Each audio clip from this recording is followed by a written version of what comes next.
TitleMatchNetwork.com.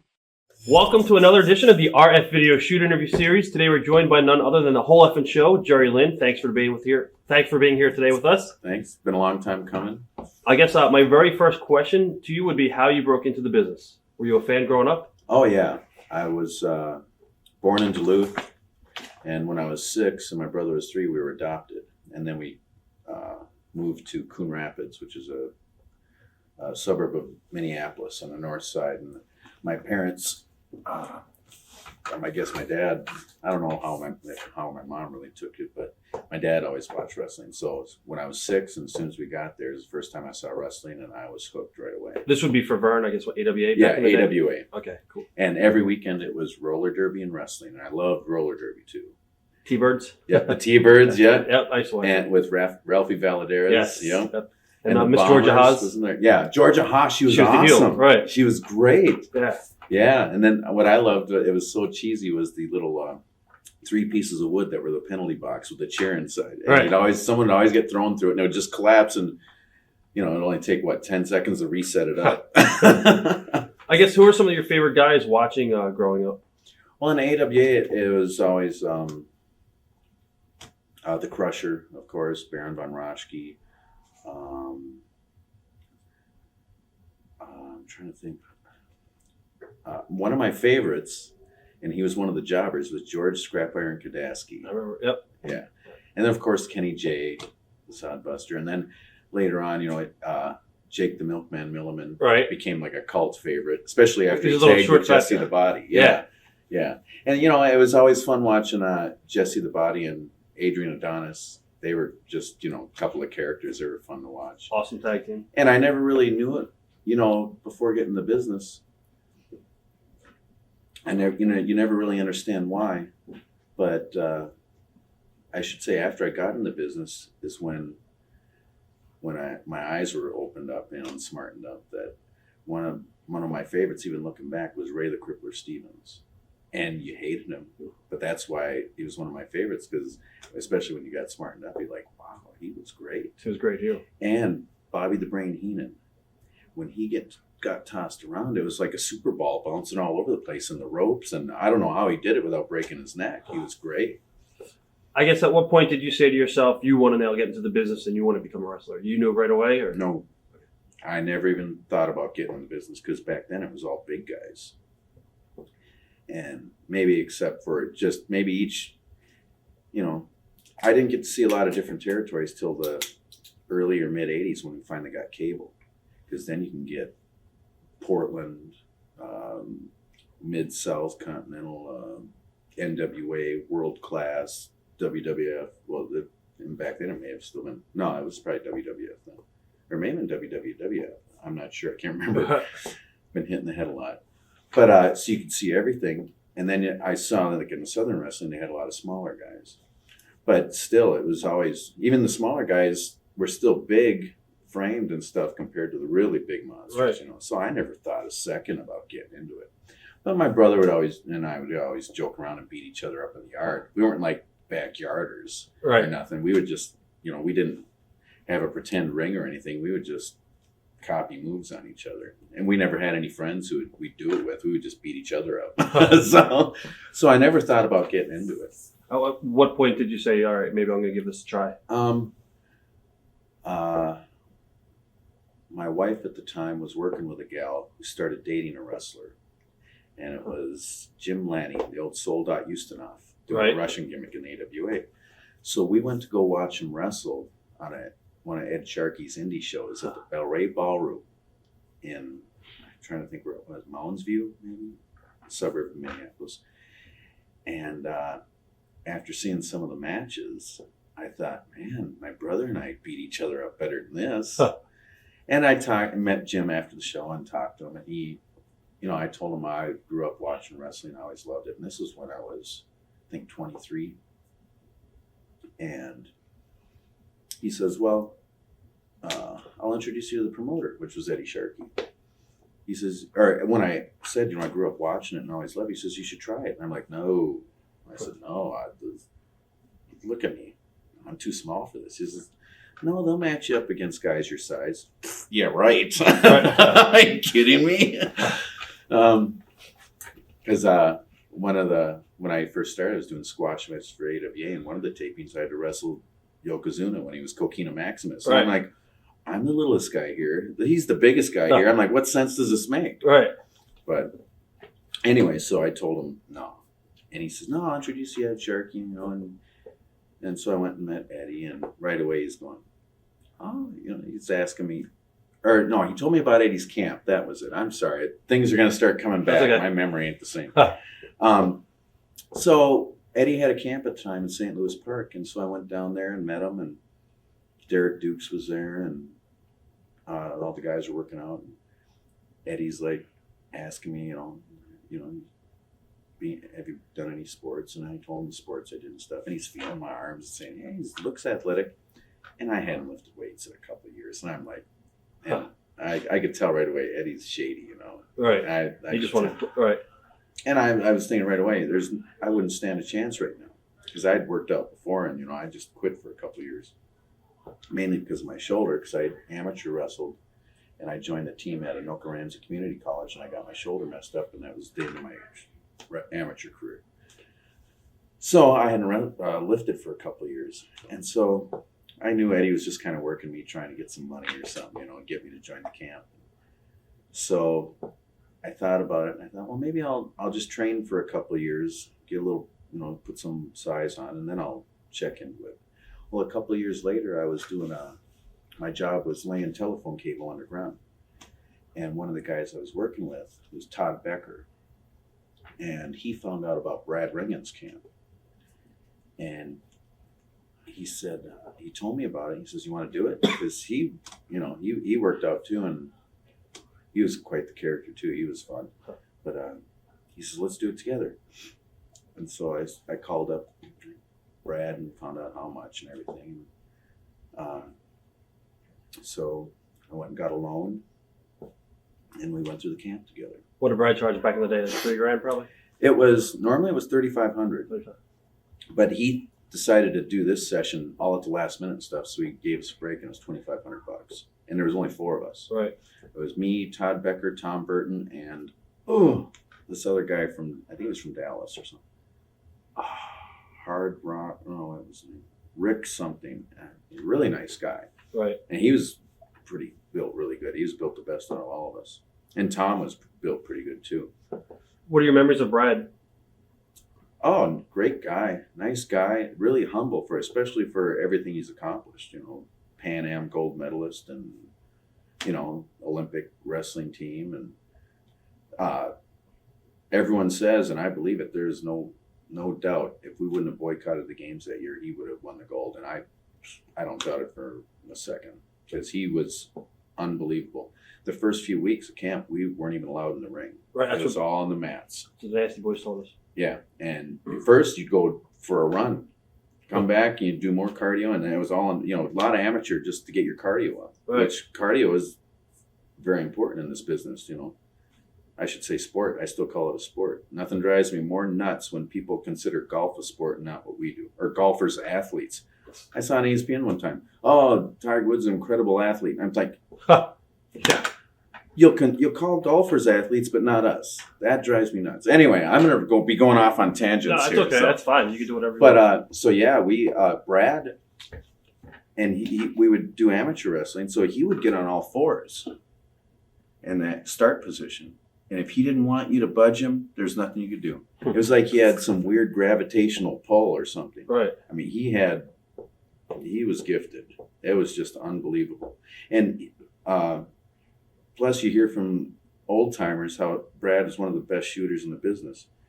And he could just grab your wrist, do a little twist, no strength, nothing, just leverage, and you'd be down on your knees. It was just amazing, the stuff to learn from him. So learned a lot of shoot holds and stuff like that. And a little bit, Brad, and I was glad I had Brad train me because, well, obviously he's one of the best wrestlers in the world. And it was hard. But I always liked that. I've had some coaches in sports. I've done a lot of different sports. And I've had some coaches that were really hard on you. That's how you got good. And I've had other coaches that were just, They didn't care. No, it was like you wanted to call the coach a pussy, you know? Right. It was like, come on. But Brad was hard on us, and when I do seminars and stuff, I'll still do the stuff, some of it, because we don't have much time, but I'll still instill the same stuff that Brad drilled into our heads over and over and over to them and tell them this is how you get good. Right. And how it all becomes second nature, because it was all repetition. Do it over and over and over. And every time you do it like you mean it. At any point, did you ever get discouraged and say, "Oh, this is not for me"? Mm-mm. All right. No, not going through camp. I was excited, but I think that's because even though I never thought about doing it, I always had a real love for it. Right. I just love, and like I said, when we got cable, I watched every bit of wrestling I could see. And it seemed back then you could get like 30 hours of wrestling on TV then. So I just soaked in everything, and I loved it. And I always tell these kids nowadays, I said, you got to really love this and love it for the right reasons. Otherwise, you're not going to last. It's true. Because I think this is the toughest business to last in, let alone make it, because even hard. I always said this business and the music business go hand in hand because you're on the road, you're in different cities. But this is harder because you're destroying your body. I was going to ask you, what was the hardest thing to pick up about the business? Would it be psychology or bumping in the ring? Psychology. Psychology. I'm still working on that. To me, the hardest part is listening to the people and knowing when to do what. Right. And nowadays, it's a lot, not even just psychology, but a lot of just having a regular wrestling match is a lost art form nowadays. It's true. It's like, and the sad thing is, you got kids out there who love the business and want to get good, but no one's teaching them right. They're just going in the ring doing spots and they're not telling a story. Yeah, they're out there doing a stunt exhibition. Yeah. Well, go to Hollywood then. It's a lot safer. They got mats, thick mats, And so, anyway, we'll get on that later. Yeah, definitely. What are your memories of your first match? Oh, it was a independent show TV taping in New Ulm, Minnesota. This Jim Cook was running it. And I had 3 matches that day. And my first match was a tag team. I can't remember the guy who I tagged with, but the tag team we worked against was the Terminators. And there's the one guy, I think his name was Riggs, he went by, and the other guy was big, tall guy, Wolf. So it was like the second version of the Terminators, because the first Terminators was 2 guys about the same size, but just big, barrel-chested monsters. Right. And this Wolf guy was the second member to come in. And I think I don't know if they were out of Chicago or something, but Eddie trained them, I think. I'm not sure. But I was scared to death because back then everyone was big, gassed up monsters. Oh, yeah. Well, plus people don't realize back then steroids were still legal. It's true. And that's what cracks me up about. I'm going to go off on a tangent here. Congress nailing these baseball players and wrestlers and whoever else for years ago doing steroids. They were still legal then. How can you sit there and accuse them now when they were legal? It's crazy. Yeah. But I was going to tell you. I'm sorry. I'm going to get you all out of whack. No, it's fine. So the first match was the Terminators. Big monsters. I'm just scared to death. I was probably 175. And get out there, and they were great. They took care of me. They were light as a feather. And the finish, I think, was a big leg drop from the big monster guy. Huh. And from the second rope. Right. And I made him, and the one thing that Brad really, there's a few things Brad told me that I always remember. And he says, you want to learn how to be a good worker? Learn how to sell. And so I always concentrate on trying to sell a lot. And I was laying in there selling, getting ready. And I had my arm out. I think Wolf even kicked my arm in and I let it flop back out. And so when he did the leg drop, he could have broke my arm. Right. But I think he tried to avoid it. And when he landed, he may have even landed on a little bit, but he said, he said, sorry about that. He said, but keep that arm in there, So he even, learned something. You never stop learning. You learn every time you go out there. But they took care of me. I mean, and it's funny. I've worked with so many big, giant guys, and they're so professional and so good. I mean, these guys, they never went on to do big things or anything, but they understood don't go out there and kill you for real, especially when you're there giving you their body. I mean, right. But I was just amazed at how some of the big monsters, like even my first WWF squash match was Big Boss Man and Akeem when they were the Twin Towers. And I watched the match afterwards, and their stuff just looked brutal and vicious, light as a feather. Yeah. Now, also some of the guys that were around the same time period as you coming up was Lenny Lane and I believe Horace the Psychopath. What are your memories of those guys? Oh, Horace and I always had fun together. We got to be really good friends because we both liked metal, and there's many times we'd be in the mosh pit together and be up front banging our heads and stuff. And I felt bad one time. We worked, and I think we worked at the North End Depot, this bar, and I gave him an enziguri, and I don't know what happened. It was an accident, but even Horace said, that's the hardest I've been kicked in my whole career. And it hurt my foot, and I just felt so bad. But no, I love Horace to death. And Lenny, I always had a blast working with him. I'll never forget, we had a match for Buck Sumoff. I think it was for him. Yeah, I can't remember where the town is, northern Minnesota somewhere. And Buck's ring was really, really old, rickety thing. Ropes, real ropes that were loose. And if you'd hit the turnbuckle too hard, it would come unhooked and the top rope would come off.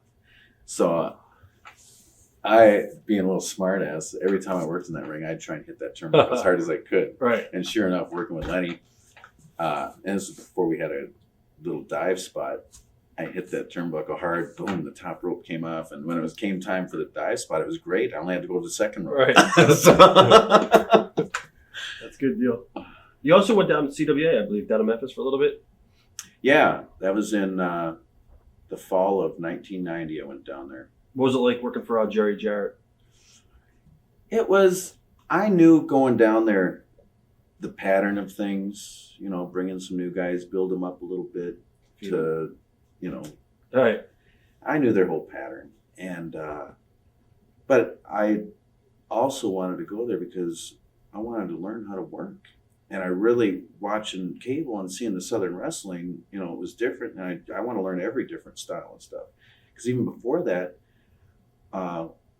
Sean Waltman came up to Minneapolis, moved up there, and we'd had been feuding, had our... That was going to be my next question, too. We can talk about that now, though. Go ahead. Oh, well, I was just going to say, we'll get to that later. I was just going to say, when he moved up, we got to be really close. We'd get together just about every day and watch tapes of Japan, Mexico, anything we could find. Right. And I think that's when we really, we took every different style and kind of combined it all together. And I think that's when we really started the so-called X Division style.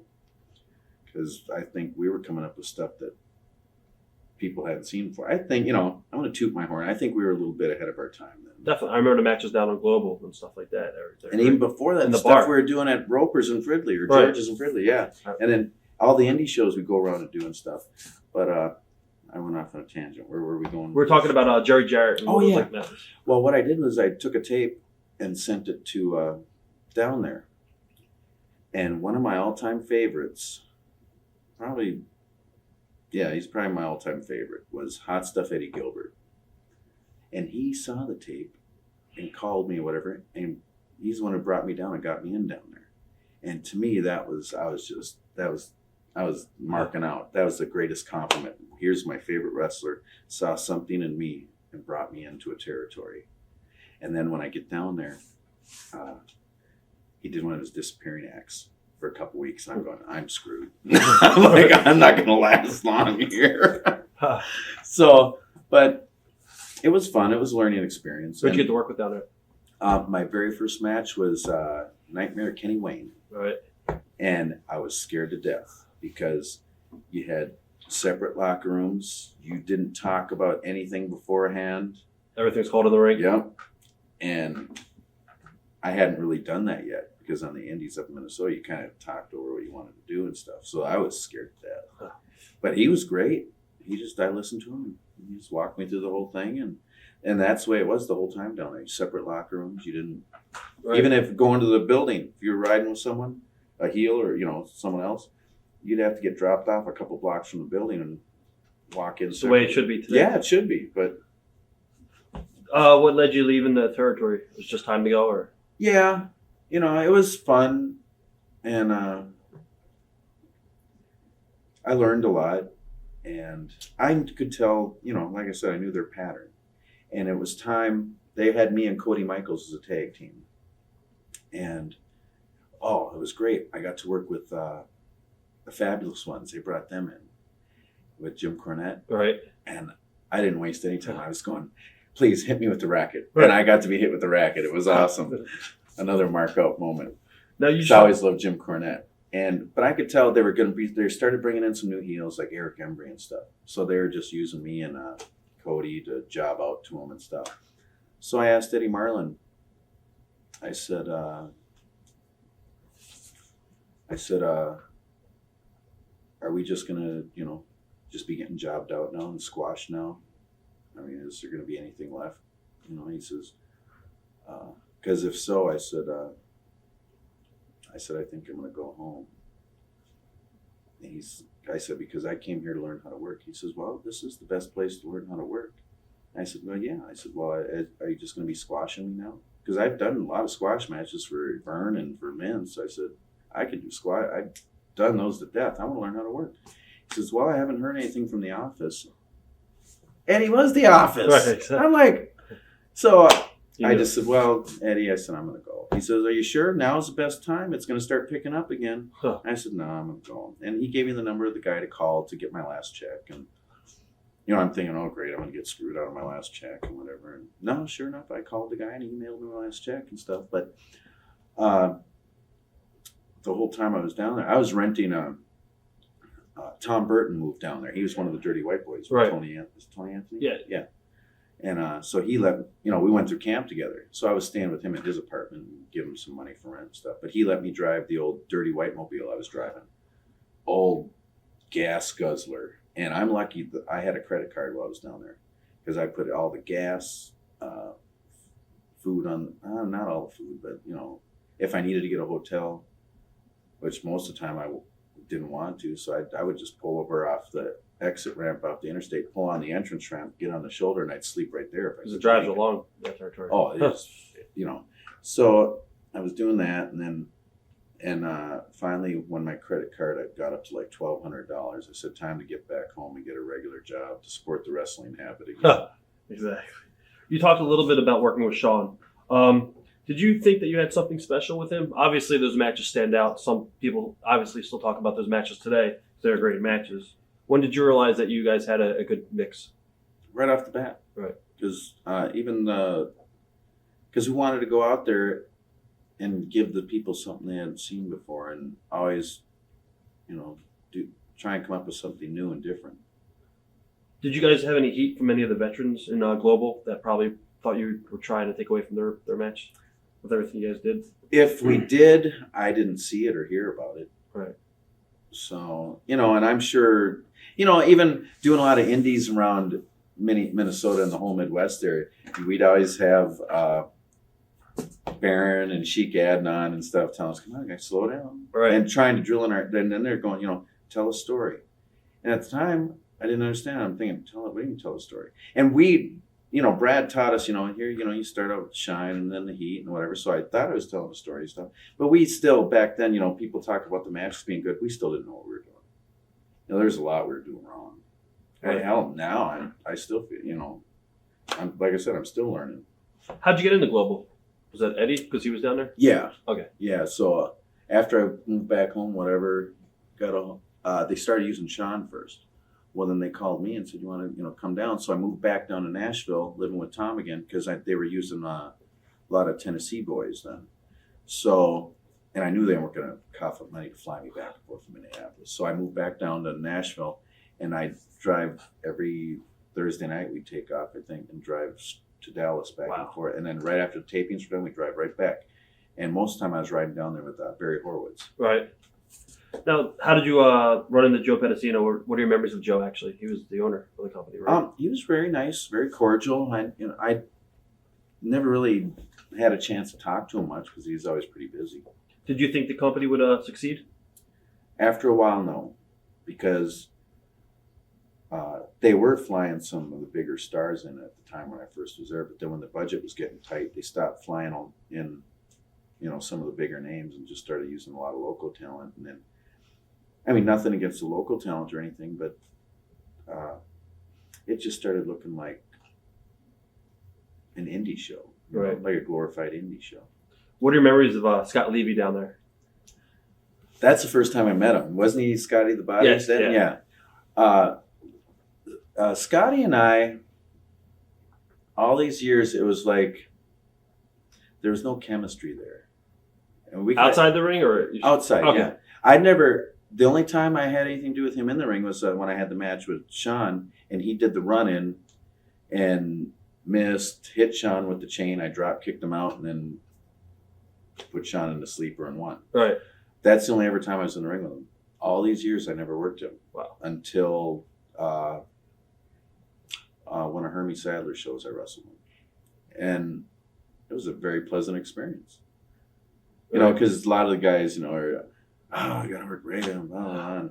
So I'll be honest, when I was thinking, I'm going to work Raven, I'm going, God, I hope this isn't like pulling teeth. No, it was easy. It was a blast. And, over the years of TNA, ECW and TNA, because all these years, every time Raven and I would see each other, it'd just be, hi, how you doing? That was it. But now, it's changed. Now we get along great. We sit and BS. And, What about Mick Foley, Cactus Jack? He was down there. What are your memories of Cactus from down there? I never really got to know him while he was down there much. Right. Yeah. So, because when we got, when we would get there, it'd be always a quick, all right, we're there, get something to eat, get a little bit of sleep. Okay, do the show. All right, get in the car, let's go home. Huh. Because it was 9.5 hour drive. Yeah, that was a long drive. So, why did you leave Global? Before I even went there, I in a match against Sean in that bar at Roper's, I broke my ankle, and I came back too soon, and so it had been nagging me and bothering me. And this is a good one. They had the light heavyweight strap on me. And I walked into the office, and it was Eddie Gilbert was booking. And it was Eddie and Scott Hudson, I think. Yes. They were in there tying. I knocked. And I said, Eddie, can I talk to you a second? He said, sure. He said, is there any way we can get the strap off me tonight? I said, my ankle's really been bothering me, and I got to take a little time off. And he turns and he looks at Scott, and he says, you believe this kid? He's asking us to take the belt off him. That's awesome. So I got a kick out of that. I guess, what are your memories of crossing the bridge and how that came about? Eddie knew this famous stunt director or coordinator, Cal, I think his name was. I can't remember his last name. But this guy had done Burt Reynolds movies, you name it. And Eddie told him about me and Sean and our matches. And so he came to check us out. And back then, Sean and I were killing each other, just trying to get noticed. Right. We were doing a lot of stupid stuff. So, and he came and watched one of our matches there and liked it. And so he wanted to use us for the movie, in a stunt scene for the movie. Good experience? Yeah, because, I was always curious about what Hollywood would be like. Right. And I always thought, man, if wrestling didn't work out, maybe I could be a stuntman, which it's a lot safer, But, yeah, it was a good experience. I had to get my hair cut to get the part because it took place in the 70s and my hair was too long. Right.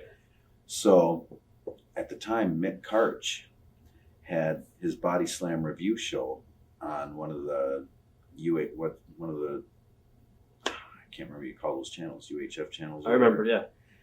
And so what we did was Sean had the Shocker. I can't remember his first name, Bruce. He was Mantor also. Okay. And the Golden Idol was his manager. So we did a thing where I was cutting a promo or something. They jumped me and they held me down, and Sean took a scissors and started cutting off my hair. So then after that, I had to go to the set and get my hair cut. Well, I saved all my hair. And Sean went to Kinko's and made these certificates of authentication or whatever. And we got some Ziploc baggies, and we put a little bit of my hair in each baggie. And he was the heel. And so after this aired on TV, him cutting my hair and stuff, our next match, he went out at intermission and sold bags of my hair for $4 a bag. People buy it? Yeah, they were lined up. That's great. And we only did 20 bags, and we thought, man, we should have made more. I should have went and got a wig and cut that up, you know. But so we made. It's funny. I think my payday was maybe like $40. Right. But we made $80 on my hair. That's great. And we split the money and gave Eddie a little cut. But the movie was interesting because it was a night scene, and so we had to start at 6 at night, and we went till 6 in the morning. And just for effect, they'd wet down the asphalt. Right. And every take, I'd have to be picked up, gut wrenched, and thrown face first on this asphalt. And all I had was knee pads. That sucks. Under the jeans. And they did it. They do 5 takes from this angle. All right, tear everything down, move everything, reset it up. Do 5 takes from another angle, tear everything down, reset it up. They did that 5 times. So we did 25 takes. And most of the time was standing around waiting for all the equipment to be reset up because the scene only took, not long. Right. Not even a minute, probably. You also teamed with Sean, I believe, in UWF. What happened there was, I think Bruce Kreitzman may have been going to Japan and reffing or something for them or something. I can't remember what the deal was, but I think he told, somehow Wally Yamaguchi, the referee for them, heard about us. So he came to one of the Roper shows to check us out, and he liked it. So first he brought Sean over there, and then they brought me over. This is your first time ever going to Japan then? Yeah. Okay. And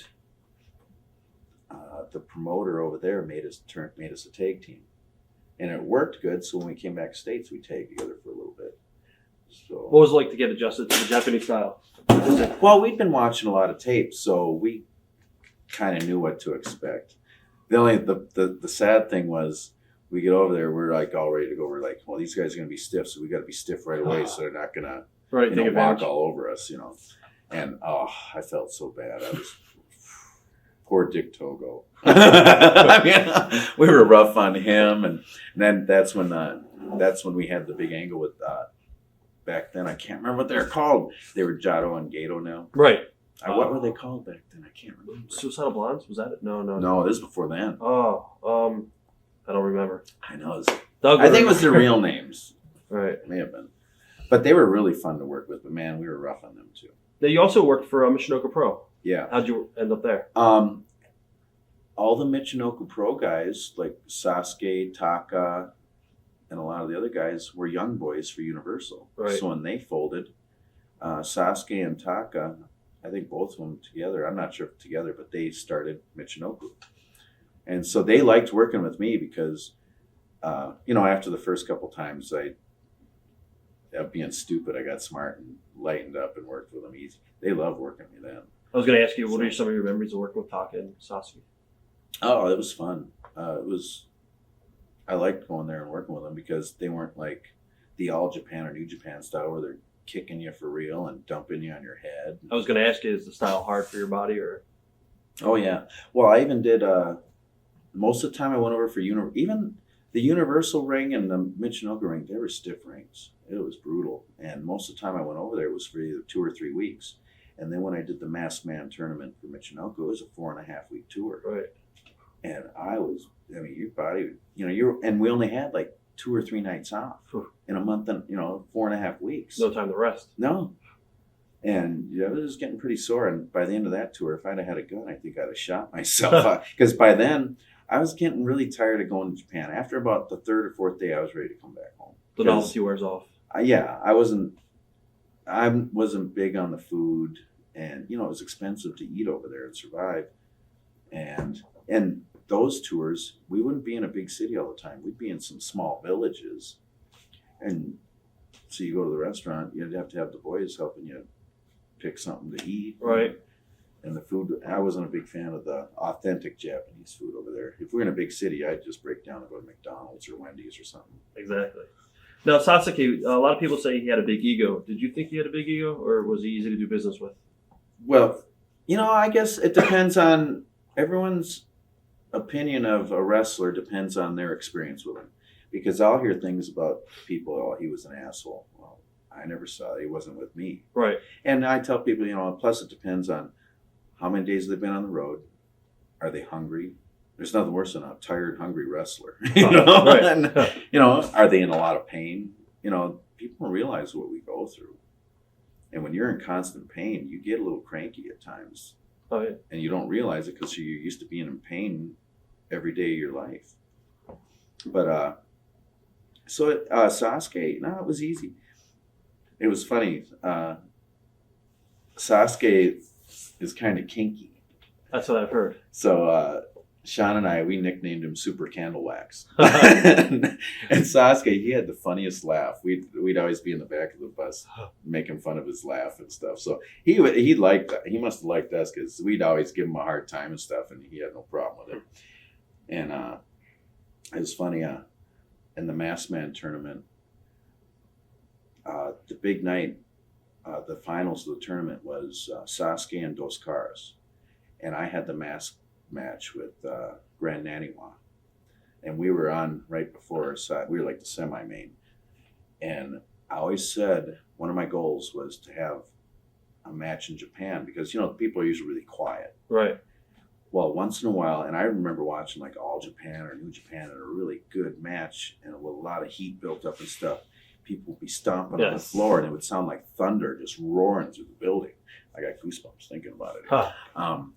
And I said, what is one of my goals? Hopefully someday in Japan I can have a match like that where the people are popping like that on the false finishes and stuff. And that night, Naniwa and I had a match like that. Nice. And the Michinoku shows, most of the time they didn't set up chairs. The people sat on the floor. I remember that. So they were all stomping on it was wooden floor, and it sounded like thunder going through the building. It was unbelievable. And that morning, I'll never forget, I couldn't get to sleep till like 5:30 in the morning. It was such a, you know, because that's the object of the business is get the people in the palm of your hand, you know? Yep. And after the show, Sasuke comes up to me and says, tonight you win, best match. I said, I didn't know it was a contest. That's great. Who gave you the Sultan gimmick, and was it difficult wearing the mask? Oh, I had had a friend of mine design the Mr. JL outfit because of all the times I've been going over for Universal and Michinoku, seeing all these cool mask gimmicks. Nothing was being done in the States like that. So I thought, well, maybe I'll try something like this back home. So I had a friend of mine design an outfit that was sort of, because the Power Rangers were big at the time. So I wanted something sort of like the Power Rangers, but not exactly, and kind of alien-like. So I had the outfit half done because the people I was having doing it were just so unique company, but they would do choir robes, wedding dresses, NFL cheerleader outfits. I mean, they're expensive per hour, but I wanted it done right. Right. Know? And so I'd have to bring it there, have some stuff done. Then I thought, well, this isn't enough. I'll have them add something else. So it ended up costing me like $1,200 to get the whole outfit done. Well, it wasn't done yet with all the trim and stuff, and I brought it with just to show Sasuke because I wanted to get a mask over in Japan because they tried making a mask. They didn't have a clue how to make a wrestling mask. And I didn't know of anyone in the States who could make a mask. So I brought the design and my outfit, and right over the first night of the Masked Man tournament, I just wore my usual blue short trunks at the time, nothing on top, and then boots or amateur shoes or whatever. And then they had this Gorgota cross mask they wanted me to wear. And I said, all right. Well, after that first night, I showed Sasuke the outfit. He says, yeah, he'd go get me a mask made for it. But he says, please wear this. Because the way you were, the people knew who I was. Right. Well, so I wore it anyway with their Gorgota cross mask. Well, I didn't even know it at the time, but I found out, I don't know how many years later, it had to be years later, that Gorgota cross was a cartoon character or something. I don't know if it was over there and in Mexico, but someone told me it was a Mexican wrestler's gimmick. And I felt so bad that they had me wear some other guy's gimmick. Right. And then I lost the mask in a match. I'm just like, oh. But, so yeah, it was something they wanted me to wear. You also came back to the States and you worked for Cornette for a little bit in Smoky Mountain Wrestling. What happened there? Why didn't you stay there? Oh, I got to tell you this about Sasuke. He was so nice. He went and had, is it MIE, the mask maker? He went and had him make the mask and gave it to me for free. Wow. It was probably like a $250 mask. Right. Anyway, And he even doctored it up with little extra special trim and stuff. So I thought, oh, I got to add this to the outfit. Anyway, Sasuke was really He's a good boss. Yeah. Smoky Mountain. That was when I was living down in Nashville. I can't remember when. It must have been 93. It was right when I was finishing up with Global. What year was that? 92. 91, 92. Right. Yeah, I think it was fall and then back into the early part of it. That's Mike. Oh, get over here. Get him in here. I thought it was someone else. No, Gotta have Mikey make an appearance. Get over here. Ozzy! Hey! Get over here and do your Ozzy. Nah. Oh! Stick my nose in the camera. All right, yeah. Hold on. People aren't going to recognize you. Oh, whoa. Jerry. How you doing? Good. I didn't get a fucking big fancy fucking. We didn't have banners back then. We were cheap. The new effing show. On the old show. No, that's Lance Storm always called me that. The old effing show. I'm chunky. Yeah. Daddy. If Lance was here, I'll tell you later. Yeah. I'm leaving. Been enough people had to see my fat ass for 10 years on TV. That's enough. What? I'll lift up your shirt in a match. You know that. I wear the belly kayfabe now. Oh, well, that'll pop up in PWI then. When I put you in a submission. Remember that picture? Oh, that was fucking awful. I know. All right, Smoky Mountain. Yep. Yeah, I think it was right when I was finishing up with Global because that's when I was quitting because of my ankle. Well, Cornette wanted to use me. I did his very first Smoky Mountain taping. And I worked Killer Kyle. Okay, yeah. Yeah. The violin bald guy. Yeah. Yeah. Yep, I worked him. And it went good. Must have had a good match because I remember White Lightning and Tim Horner was there, like an agent. And Nick Patrick, I think. No, not Nick Patrick. Who was the old NWA referee? The one that got hurt? Tommy Young? Yes, he was there too. And they even complimented me. And I was like, it was nice. What were your thoughts on Jim Cornette? I always loved Jim. And I wish I could have worked with him more throughout the years so I could have picked his brain. And I always loved his work ethic and the way he wanted kayfabe. And I just liked the old school. And that's why it worked back then. You know? Yeah. And nowadays, there's so many people who aren't brought into business right. They have no respect for the business. They have no respect for anyone else. They think the whole show is about them. So true. And you pull that back then, you'd have had someone taking a shit in your bag, slap the shit out of you, toss you and your bag out the door, and you wouldn't have been back. It's true. You know? We'll talk about what's wrong with today's business coming up at the end. That'll be... That'll be a whole chapter in itself. Yes. Now, you had some WWF tryout matches. How did they come about? We talked a little bit about your, match. Wow, I'm trying to think. I did one time go out and had a match with Louis Spicolli. He was an awesome guy. I mean, he could have went out there and just squashed me because he was doing the Rad Radford gimmick at the time, but we went out and had a good match. And then I think I had another match that same night, or it might have been the next day because I might have done a little 2-day loop with him with the Heavenly Bodies. Right. And then I'm trying to think what other times. But, then I was, well, who am I kidding then? I've always been pretty small, so I was never fit into their formula. I was going to ask you, did the office talk to you at all about maybe coming back or do anything with Not then. It was just show up, get a gig, get your pay, and go. How'd the locker room treat you? Well, back then, I learned a lot from the original Juice, Gary DeRusha, Al DeRusha's son. Right. And one thing he told me, he says, you get in there, you introduce yourself and say hi to everyone, find your spot in the locker room, you sit down, keep your eyes and ears open and your mouth shut. And that's what I always did. And back then the boys were the boys. Everyone was really cool. And there was other places to get jobs, so no one was walking on eggshells back then. Everyone was laughing and having a great time, and you were afraid to even laugh and have a great time with them. You were just kind of sitting there going nervous. But it was a great atmosphere then. And it was cool, seeing it was so funny seeing One Man Gang. I think he was wearing a Mickey Mouse shirt playing with a yo-yo. I'm just like, here's this big bad mother with a mohawk and tattoos on his head. He's there wearing a Mickey Mouse shirt playing with a yo-yo. And then I think Ravishing Rick Rude and some other guys came over and wanted to challenge him with the yo-yo. It was just hilarious, you know. How'd you wind up in WCW, and what were your initial impressions of Eric Bischoff? Well, I met Eric way back in the AWA. And, you know, he was always nice and cool with me. WCW, what happened was one day Brad called me and asked me to come down and help at camp, you know, a little bit, and he'd pay me and whatever. And so I finally asked him, I said, Brad, I said, it's been 7.5 years. So what do I got to do to get a break in this business? And he says, well, since the business is different, he says, it's all TV now. He says, you got to come up with something that's bright and colorful, or something that's going to really stand out. So when people are doing this, it'll make them stop and catch their eye and go, what's this?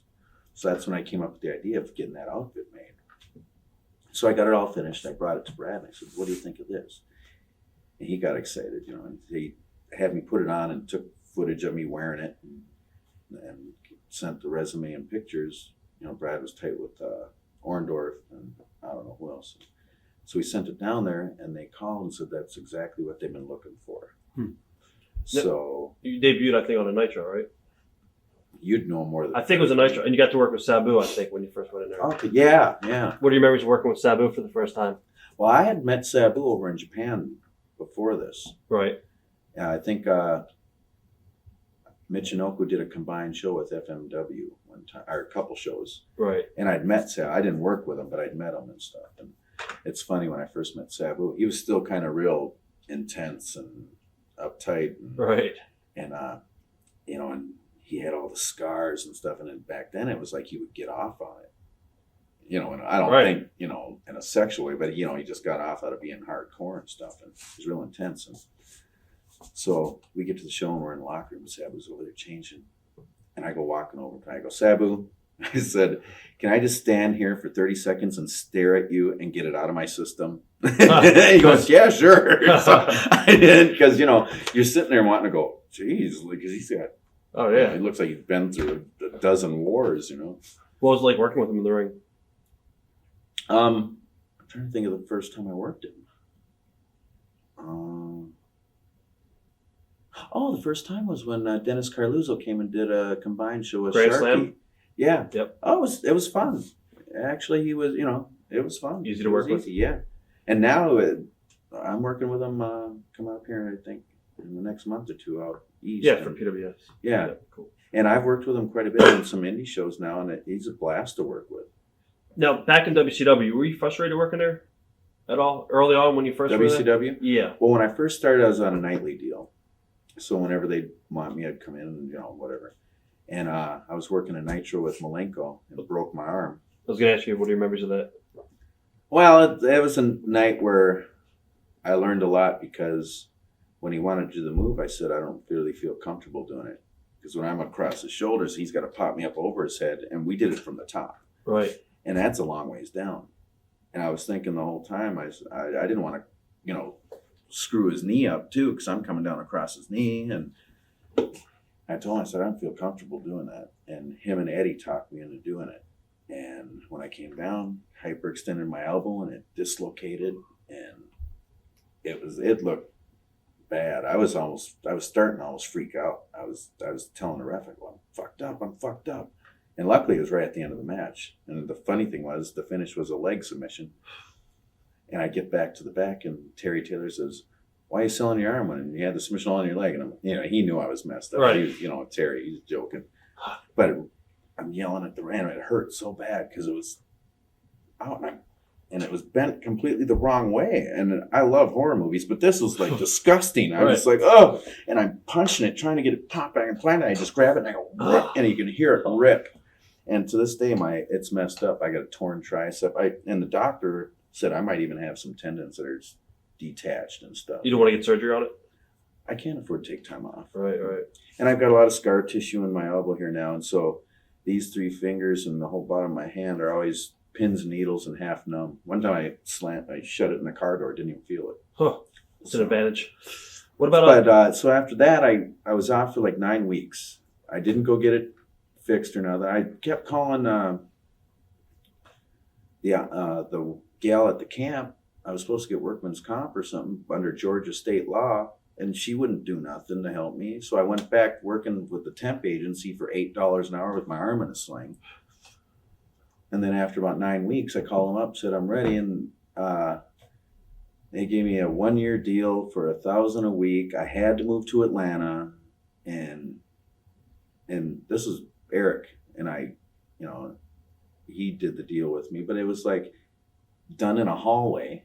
It was like just real quick, didn't have time to talk to me because I wasn't Hogan or Nash or Hall. It's like, I thought, well, this is a real disappointment. Here I thought we go way back to AWA. And were you tight with him in AWA a little bit? Not really, but we talked, right. know. But so I mean, I was happy that I got that, but just having to move to Atlanta, I had to move away from my daughter. And so when I was down at first, I was flying home once a month so I could see my daughter. Well, then I was getting expensive. So then I was down to once every 2 months, I'd fly home to see my daughter. And well, then the whole WCW experience was really shitty. And you won't find too many wrestlers who say they had a great time there. Right. And everyone was there just for Turner's money. Even the production crew. The production crew didn't even care about the product, Little do they know when he merged with, Viacom or whatever, that they had other people's pockets to answer to then. But so basically no one cared, and they were just there. Then everyone ran that company in the ground because no one cared. I was going to ask you, how bad were the politics over there? It was bad. Like I said, I'll never forget one meeting at, I don't know if it was Disney or Universal. We were doing the tapings. We had a big meeting. Eric was up on the steps on the trailer, and he was saying, everyone's important here, from the enhancement workers on up to the stars. I just about choked when I heard that one. I thought, what a crock of shit, because you'd still have the same superstars walking in late, and we're all supposed to be there at the same time. And so, but what happened was, a lot of people don't know this. I've only told a few people this story. They sent a few of us, I'm not going to mention names. Okay. But I sent a few of us to Japan, New Japan. And here it's been one of my goals to get to New Japan, And one of the guys, Alex Wright was supposed to go. Well, somehow he got out of it. And these other guys loved to ride Alex. Just, And so Alex got out of it. And then when we all found out he got out of it, they all turned and looked at me and says, you know what that means? You're next. So they were just going to ride me and give me hell and shit, which, I've never experienced that before. Plus, I'm older than these guys. Right. I'm not going to put over your juvenile bullshit, Plus, these are people I looked up to and admired and thought I made friends. Well, when we get over there, they're riding me and stuff. At first I'm like, whatever. And after a while, it's like, you know what? I would never treat my friends like this. And so I wouldn't put it over. Right. And they got more mad. Well, if you put it over, then they're going to nail you harder too. So you're in a catch-22. It didn't matter what I did. So I wouldn't put it over. I was like, I don't have time for this bullshit. Well, anyway, the second night over there, it was a 3-week tour. Second night, I did a dive and I broke my foot. And I knew it was broke. And because the guy he went and opened up the gate on the rail and stood outside the rail. And I had to dive off the corner out there. I'm like Superman like this. The only thing that hits him is my hands and on his chest. He didn't catch me at all. I come straight down on the concrete. My foot jams in and breaks. And I knew it was broke. Before that, I broke my other foot once already and broke both my ankles already. So I know what a break feels like. So for the next 2 weeks, I'm working every night with a broken foot. Black Cat over there was nice and gave me some perks so I could work. Right. So I'd save a perk for each night right before the show, so it'd be kicking in so I can get through the match. But during the day, I'd be limping around all day, hanging with these guys who are giving me shit the whole time and calling, they're laughing at me, calling me hop along and all this, and I got a broken fucking foot. I'm working for 2 weeks every night, doing suplexes, top rope suplex, you name it, with a broken foot. And so in most of the matches over there, the whole match is you don't call anything. You go out there and just do it. You ad-lib it. Right. Except for going home with your 5-minute go home, whatever. And one of the nights, 2 weeks in, I go to drop kick one of the Mexican wrestlers. And I took off funny anyway because I'm cheating on my foot. And he moves on me. He didn't want to take it. So I land right upside down on my head and my shoulder, and I mess up my shoulder a little bit. And I get the tag out, and I get to the apron, and I say to the one guy, I go, I think I fucked up my shoulder. And he goes, yeah, it didn't look like a good landing. And so that night even, I had a hard time getting a shirt on and getting it off when it was time to, get back to the hotel. And then the next morning, it took me a good 10 minutes to get a shirt on after I showered. So I went and talked to Saito, and I asked him, I said, can I have one day off? I said, I messed up my shoulder. And he must have, I'm sure he saw me limping around the whole time. He said, no, we'll send you home. I said, no. I said, I want to stay, Right. And he says, no. He said, we'll send you home. So they sent me home a week early. So when I get back to Atlanta, I go straight to the doctor, and I get x-rays taken. Oh, I forgot to tell you this part. While we were over there, the office knew I was messed up because I could barely walk. One of the young boys, when we're in Nagasaki, now this is one of the cities we dropped the big bomb on in World War II. I hated being there because anywhere you walked, the people, you could just see the way they looked at you like they wanted you dead. You could just feel the hatred. And then one of the young boys takes me to a clinic in Nagasaki, and it looked like some filthy third world, you'd think Japan's supposed to be up to snuff on technology. This place wasn't. Right. So I get x-rays taken, and the doctor comes out, and he's talking to the young boy, and I go, well, what'd he say? He says, there's nothing wrong with you. He doesn't know why you're being a big baby. What? And I'm thinking, wow, I'm glad I'm getting x-rays here in Nagasaki where they want me dead, You're lucky they didn't want to amputate your foot. Yeah. Yeah. So as soon as I get back to the States, I go to this Atlanta medical group, big building right off I-75, 85 downtown. And I go get x-rays taken. And the lab technician, not even the doctor, comes out and he says, well, where does it hurt? And I point to it. He goes, well, it should. It's broke. And I knew it was. Right. So I call the office and tell them I got a broken foot. They sent me home a week earlier. I got a broken foot, and I'll be off about 8 weeks. Well, when these other guys come back, the office must have asked them about me or something. They told the office I faked an injury to be sent home a week early. Now, first of all, they said I faked a shoulder injury. First of all, why would I wrestle 2 weeks with a broken foot and then decide to fake an injury to be sent home early? Right. That makes no sense. So after that, another one of their buddies who wasn't there started really riding me and giving me shit. And, they were just treating me like a piece of shit. And I didn't know this happened, that they told the office that I faked an injury and all this. So the whole time I'm just ignoring their shit and killing them with kindness, whatever. Well, about probably 8 months later, it was a while. And I'm just being treated like shit this whole time, And then that's when the office really just started jobbing me out. And right. Whatever. I was just like, I wasn't happy there. I wanted to get the hell out of there anyway. But so I just would sit out and wait out my contract. There was even a month, I think I only worked twice. And when those 2 days came, I didn't want to go to work. Is it true that nobody really knew who was in charge over there? Oh, probably. But so about 8 months later, Mike Enos, I was traveling with him a little bit. Well, he had roomed with one of these guys. And they told him what they did, that they told the office that I faked an injury. And Mike comes up and tells me this. He said, he was laughing. He says, what do they think? I'm not going to tell you. We're both Minnesota boys, Huh. Then after I heard it, I was like, fuck. It was too late. The damage is already done. It's been months and months of this going on. And the office is already fucking jobbing me out. And Paul Orndorff thinks I'm a cunt. And, I even told Brad what happened, with the tour over there when I got back. He says, yeah, what happened? I told him, I said, second night I broke my foot because no one didn't caught me on a dive. He says, why didn't you say something then? I said, I wanted to keep working, He says, well, you can't do your best when you're hurt. I said, I know. But it was my first time in New Japan. I wanted to, try and get a steady gig. But anyway. We'll switch tapes real quick. Okay. Chris Jericho. Oh. It's funny he mentioned in his book about me about how we had a horrible match, and I thought, I hope it wasn't that bad of a match. Right. I always tried to go out and have a good match.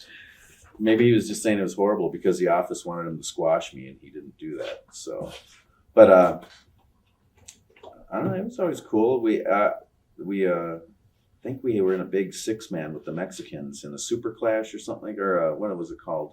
Clash of Champions. Clash of Champions, Right. yeah.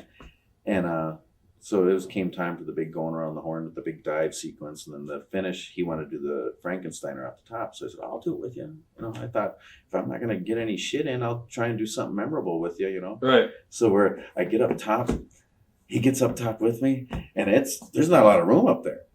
And he goes, "Ready?" I go, "No," and he goes anyway. I was like, "All right, gotta go." But Well, how bad were the egos of some of the guys like Luger and Nash? Did you see a lot of the egos there? yeah, you did with some of them. The funny thing was, Luger was cool with me Right. because we did a couple shots in Denver and Colorado Springs and stuff, and I worked them both nights, and he actually wanted to go out there and do something with me. He was like, "Yeah, what do you want to do? You can do this and that." And so we go out there and put in, good 8-10 minutes. It was. Were the older guys, I guess, helpful to the younger guys there? Did they try to help them a little bit, or was it pretty much every man for himself? I think it was up to you to ask, which I was always afraid to ask most of the time. I didn't want to Right. be a pain in anyone's butt and piss them off or anything. So. Was it in some way a relief to be fired from WCW? Oh yeah, because I always said when it's not fun anymore, I'm going to quit the business, and I wanted to quit the business altogether. Right. So when they fired me, I started doing indies again. It was fun again. Now, how did you wind up back in the WWF for the light heavyweight tournament? And you get to work Taka again too.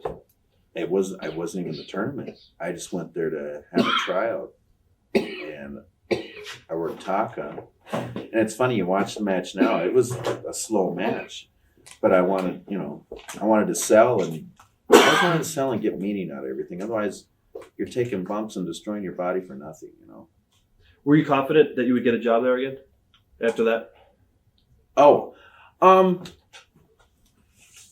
a little, yeah, because what happened was that night after the match, I came back from the match, and here's Vince and all kinds of people in the gorilla position watching the match, and everyone had smiles on the faces. They were thrilled with it, and I talked to Jim Ross that night, and he says, "Well, we can't promise you anything right now. We're just trying to get this light heavyweight thing off the ground." I said, "Oh, that's cool, So then when that aired, it aired Friday night because of that Westminster dog thing. Right. So they aired it Friday night instead. About 2 weeks after that, Chris Candido calls me, and he says, "You're hard to hunt down." He said, "I've been trying to find you for a couple of weeks now." Well, he says, so then Paulie realized I was available. He says, "Yeah, Paulie wants to know you if you want to come in for a couple shots." And the funny thing is, the whole time I was in WCW, I'd get together with my buddy, and we'd always watch ECW. Right. And these guys are hitting each other in the head with frying pans, microwave ovens, Nintendos, you name it. And I'd laugh and I'd say, and that's when Sandman and Balls were trading chair shots back and forth. And I said, "That is one company I will never work for." And Candido calls me up and he says, "Yeah, Paulie wants to know if you want to come in for a couple shots." I said, "Okay." I said, "Here's what I want for money." And I said, "One more thing." And he goes, "What's that?" I said, "I don't want some idiot hit me in the head with a frying pan." And Chris is like, No. We got our brawlers and we got our wrestlers." And I said, "All right, I'll do it." Now, the first match you did was with Chris, I believe, in Massachusetts. What are Yeah. your memories of that match? Well, the first thing, him, Bam Bam, and Shane picked me up at Newark at the airport. And as soon as I got in the car, Chris turns around and says, "By the way, Paulie says you're on everything." I'm like, "All right." See that, yeah. Yeah. So, yeah, we worked up in north of Boston. Wait, what was it? Waltham? Revere. Waltham? Oh, yeah, Waltham. Yeah. Yeah, because I remember it had a stage and stuff, and he wanted to do a spot off the stage and stuff. And I worked Chris the first time for Dennis Carluzzo on one of those combined shows. Right. And that was the same show as Sean worked Sabu for Brad I think that was the very first combined show they did. And that's the first time I'd met Chris and worked with him, and it was great. He was awesome. And so we had a great match that night. And the boys are warning me now, these fans are ruthless. They might be shitting on you or whatever, but I never got it. So that was great. What were your initial impressions of Paul Heyman? Paul, I always admired his work because I remember him with the cell phone and all that. And Right. I always thought he was a great manager and stuff. And working with him, you could tell he was full of shit. But he still had a great booking mind and stuff, and came out with great original ideas and stuff. What were your thoughts on the locker room when you first got there? Oh, it was nice. It was great. ECW was the best time of my life. It was like a rock tour, but 10 times. I don't think any rock tour could hold up to an ECW tour. Without a doubt. I guess your first program there was with Justin Credible, I believe, right? Yeah. What are your memories of working with PJ? It's funny. Both of our debuts in the Philly ECW arena was with each other. The night we wrestled each other, it was both our first times in the arena. And the boys were warning us again. It was the tough crowd, they might be shitting on you. Don't let it get to you or whatever. They didn't. We went out there and had a hell of a match. Right from day one, I loved working with Peach. He was great. And I always said, if I turn heel someday, I hope I can do it as good as him. Because he would get the whole crowd hating him. Oh, yeah, definitely. And he was awesome. Did you look at ECW as long-term or short-term? I was hoping it was long-term, because it was so much fun. And that's what I was looking for was, like I said, when it's not fun, I was going to quit. No, they brought in Tommy Rogers, and you teamed with him a little bit. What do you remember as teaming with Tommy? It was great. I always loved watching the Fantastics way back, and Right. it was an honor to be able to tag with him. And right away I said, can we do the strut together? And Tommy Dreamer had to blast me when I came back from the match. He says, "You look like you were an epileptic out there," or something. Like, thanks a lot. Right. Now you actually got to work some matches with Chris again and Lance Storm. What are your memories of some of those matches? Chris, I always loved working with because he was always a black. Chris was just a great person. I had never, even if he was going through tough times, when he was at work, he was all smiles and in a great mood because he was doing what he loved. Right. I had never seen him in a bad mood once. Always. It's true. He'd come in and the whole room would, lighten up. It was just, and I always loved working with Chris. He was so much fun. And it's funny,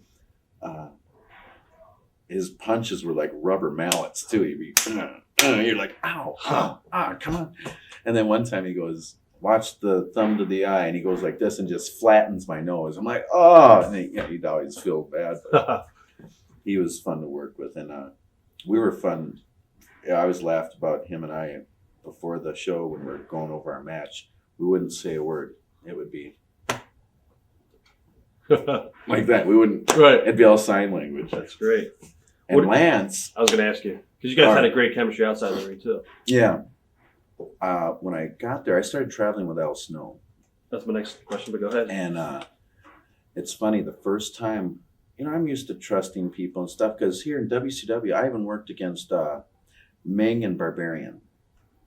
And I'm glad I was on their good side. I played a lot of gin with them. Right. Everyone was playing cards all the time, Wayne, and I played a lot of gin with those guys. And I love those guys. They're great.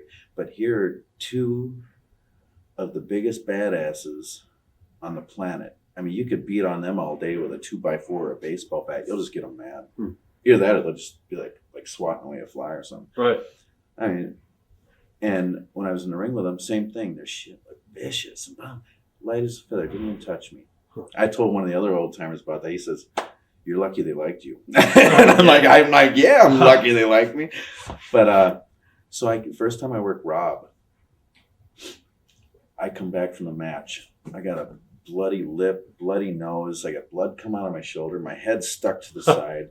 Al sees me. He goes, "What the hell happened to you?" All I could get out was, "It's not supposed to be like this." Right. So when Lance comes in, first time I work with Lance, I'm in there doing this.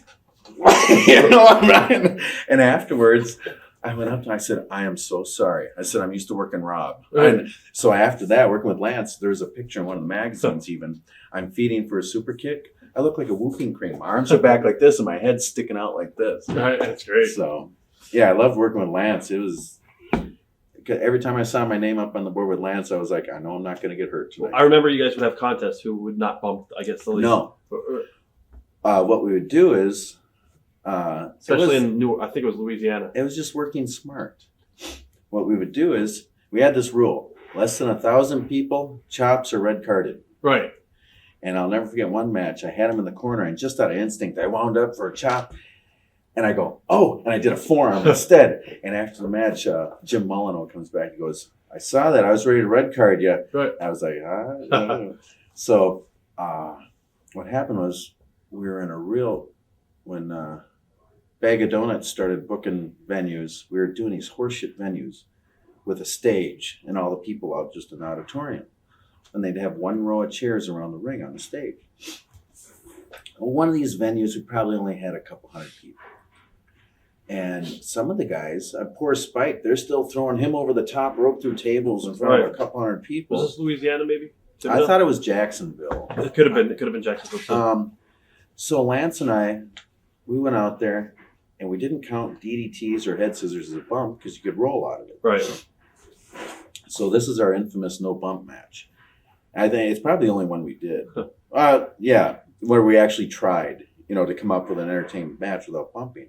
So we went out there, and we did. We put on a good, entertaining match without bumping. I mean, we railed each other and stuff, but the crowd didn't even realize. The crowd was with it. And I didn't know it at the time, but as soon as Lance rolls out of the ring, he looks right into the camera that Gabe's got, and he goes, hell of a match, no bumps.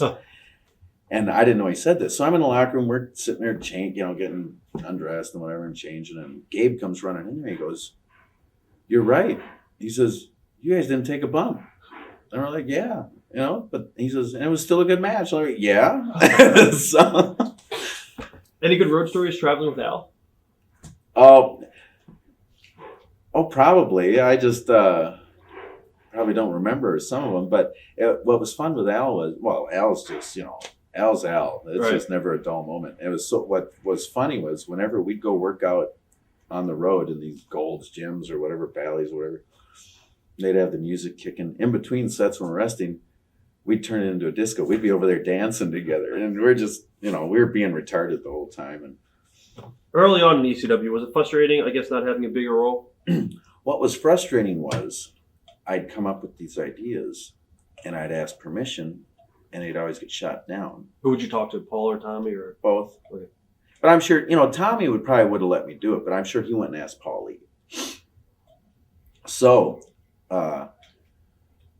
finally, after getting so frustrated in our big feud, Justin and I, we had the 2 out of 3 falls match at the arena. And I told Justin before we put the match together, I said, tonight, we're not asking permission to do anything. We're just going to go out there and do it. And if we get bitched at and yelled at for going out and working hard in ECW, a hardcore company, so be it. So what? What are they going to do? Fire us? Right. So that night we went out there, and that's the night, the first time, I think we were the first ones to do it, was the top rope Frankensteiner through the table to the floor. And the whole place just came unglued. Oh, yeah. And it was a hell of a match. I'd like to find it on tape. I don't have it, but when we came through the back, and the crew was good for this. Most of the boys in the back got up and gave us a standing ovation. We were watching on the monitor. Yep. And then, but you could tell there's a few of the other top guys who just turned their backs and went into their rooms and changed. I was like, Did you see a lot of animosity from that? No. But you know what?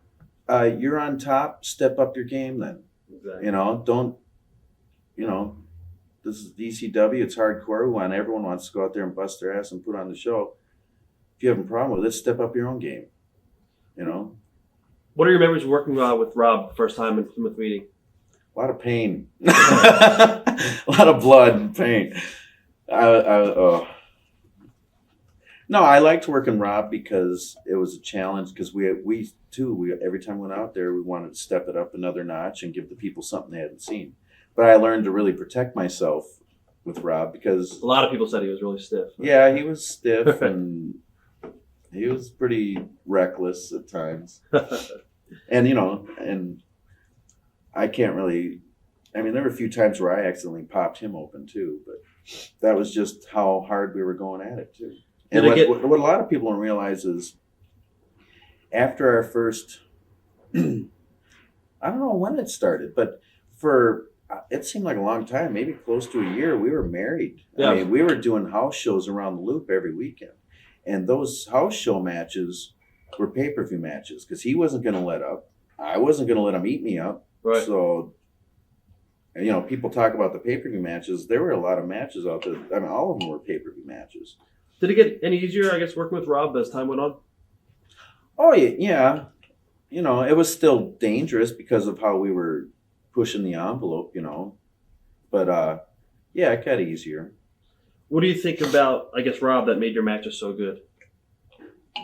Just pushing the envelope and Yeah, just I think the athleticism of the matches.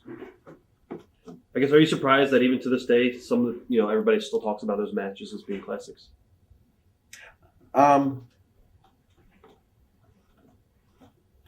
Yeah, I guess because it's been quite a few years, but I'm kind of glad because every time I go out there, I want to give the people something to remember. So it's nice that they remember. That's where the whole effing show came about, and that was a cool thing too, because when I'm talking with some of the guys and they're, talking about gimmicks and stuff, I can come up with ideas for other guys for gimmicks. I never could think of a weird, wacky gimmick or anything for me, for a name or anything, So the nice thing was, after a series of moves, the whole section of ECW fans started chanting new effing shows. So the cool thing was they named me. Right. I didn't name myself. So that was that was an honor too, that the fans gave me the name. Getting back to working with PJ, whose idea was it for the Best of 7 series? It was probably Paulie's. Paulie, okay. So, we were having such good matches together, so I think Paulie just wanted to keep it going. What are your memories of some of the matches involved in that series? Anything stand out or just... Oh yeah, there's some of the matches that stand out, but I always just loved working him because, like I said, he was a great heel, and what I really loved was that Heat Wave pay-per-view match we had when he had Jason and Chastity and Nicole Bass with him and stuff. Right. And so we, it was a big night. It was the blow-offs. We busted out the Frankensteiner through the table again, and then the tombstone from the top, and that was scary. Because by that time we were all wet and soaked with sweat and slippery, and I was just hanging on for dear life. Right. I guess, are you surprised that Justin never caught on in WWE or TNA? His character, that is. Well, as far as catching on, it's The Office. If The Office wants you to catch on, you will. Right. The Office is what makes or breaks you. They're the ones who decide who's the superstars and who isn't, because you can have guys getting over, and if you can see it all the time. If someone starts getting too over, The Office will pull the rug. Tanaka. I don't know. That match, a lot of people talk about it and stuff, and I don't think it was. It was a weird mix because a lot of different. It was a weird match. I didn't feel like it really gelled. Now, the ECW road schedule back then was pretty much 3 days, weekend. Sometimes we do 4 shows a weekend.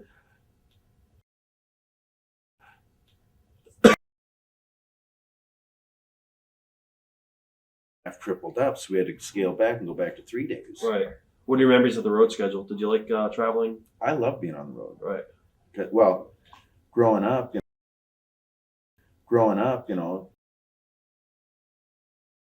adopted. So I think because of that, I think that's why I love being on the road. Right. What was your favorite place to visit? Florida, New Orleans?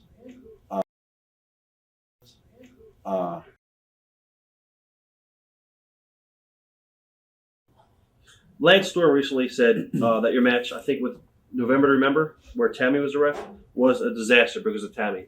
Would you agree? Yes. Okay. What happened in that match? I don't on tape again because there's been so many matches and to tell you the truth, my memory really isn't what it used to be, and All right. I'll get into that. And a split second later, it feels like your brain turns. And I was talking to someone about this, and I said, "Yeah, I know I've had 4," and I explained that. And he says,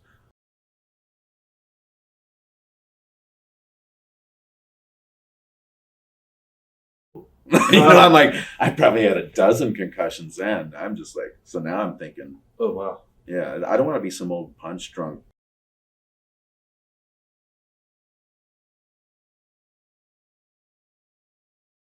Your style in the ring because of that.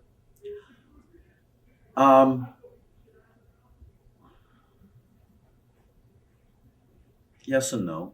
I mean, I've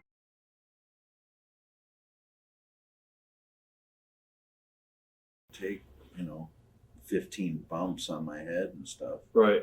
I mean, and I always try and make sure everything I do in there means something. I'm not going to take a bump for nothing.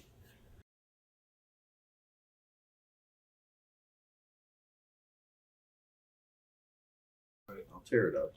You also got to work with Tajiri. What are your memories of working with Tajiri? And do you have heat with him for kayfabing you on his English skills? I knew. Right. I don't think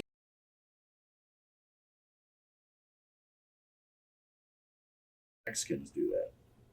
But Tajiri, the first time we worked was in the Philly arena, and we had a really good match. I liked working with him.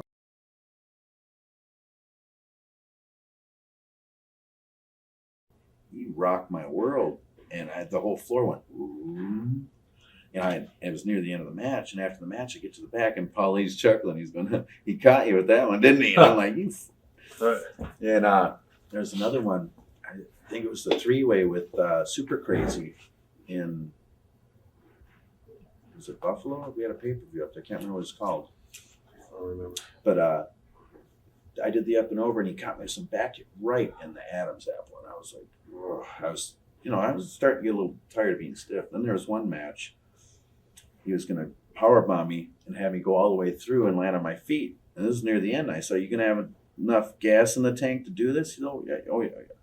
He did. Gets me up to here, and he panics and powerbombs me on my head. I remember that. And I lay there, and now I'm pissed. So when it's my turn to come back, after he was down, I gave him a few good stomps on the head. I was like, "Oh, I'd had it." Right, I was like, "Quit hurting me," But no, I liked working with Tajiri, but it was a big crapshoot sometimes. What are your memories of your matches with Steve Corino and Rhino? Rhino, I love working. I like working with just about everybody. I mean, Rhino. I think I was one of his. Paulie had me work with him when he came in and says, "Feel him out. Let me know if he's got it or not." Right. And I had the match. It was great. I got back. He said, "He's ready." And after ECW, we even wrestled each other quite a few times on the indies, and he'd give him the pile driver, the cradle pile driver. And he's a big boy. Oh yeah. But he knew how to work. He'd go up light, and he was always a pleasure to work with. And Steve, he's always a blast. We still once in a while run into each other and work each other on indies. And he was fun to work with. Were you surprised when Paul said he was going to give you the title? Yes. How did that come about? Let me talk about Steve. Go for it. The pay-per-view match in LA. Right. Steve has been bleeding like a stuck pig all the time.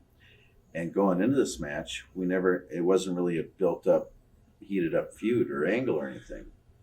So I'm thinking, oh great. I asked Steve a couple weeks out, I go, "Are you gonna bleed?" He says, "No, Paulie just wants a wrestling match." And right then and there I knew, all right, this is just a match to take the wind out of our sails. So I was thinking, what can we do in this match to make it memorable? And I always try and come up with something in every match I do. Something to make this match memorable, give people something to remember. And I came up with the idea before I asked him if he's going to bleed. He says, "No, Paulie just wants a wrestling match." I'm like, "Fuck." He's like, "Why?" I said, "Well, I had this idea." He says, "When it's time for a big comeback, after the comeback, I'll do the Indian war paint." Right. And I knew in ECW the fans would get off on it. They're a bunch of sick bastards, Sure. like me. And then I thought about it a step further. I thought, why don't I write "die" on my stomach? And I told Steve the idea, and he loved it. He said, "Oh, I'll call Paul. I'm going to shut the door. All right. Keep on going. So I can't keep going if he's leaving. Can I? Oh, you don't want to hear my story? I should walk now. I'm not going to keep going. Then I feel Okay. funny telling a story with no one here. Sorry. I'll edit that. So. Oh, okay. All right, go ahead. All right. So Steve loved Eddie. He said, I'll call Paulie. So about a week out, he calls Paulie and get back to the show. And he says, yeah, Paulie says, let's do it. I'm like, all right. Well, I think he got a little excited and just gave himself a lobotomy. And every time he bent over to pick me up, it was like a faucet of blood just pouring on me. And at the end of the match, my hair was all red. And I wasn't bleeding. Right. But it was cool. It was a fun moment because I can't tell you how many times after that at ECW shows, kids would show up with their shirts off with dye written on their stomach. I remember. Were you surprised? Okay, talk about when Paul, I guess, told you he was going to give you the strap. That was it was a very bittersweet moment because I found out from Justin, Paulie didn't want to put the strap on me. Justin talked him into it because it was good business at the time. Right. And I found out he was going to put the strap on me, I think, probably 2 weeks out or something like that. It was either 2 weeks or a week. And Paulie says to me, so how's it feel you're going to get the strap on you? And I thought, he's just feeling me out to see if I'm a mark for a belt. Right. And I said, well, it's going to be, it's nice, it's going to step me up to that extra level, and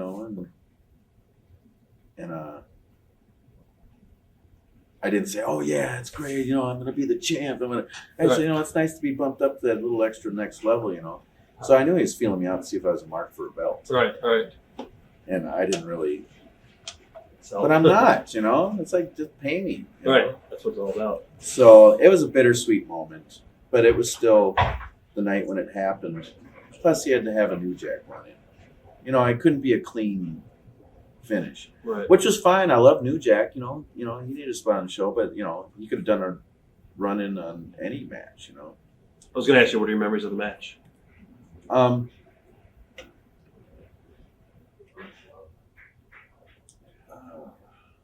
It was just a weird night because here you were in your hometown, place packed. Because I remember before I got into wrestling, or even after I got into wrestling, you go see a concert or something, you go stand on the main floor and look around at all the empty seats and go, what would it be like to work in a packed house? And the place was packed, 5,000 people. And my dad was there. That was only the second time my dad came to see me wrestle. And so it was, I don't know.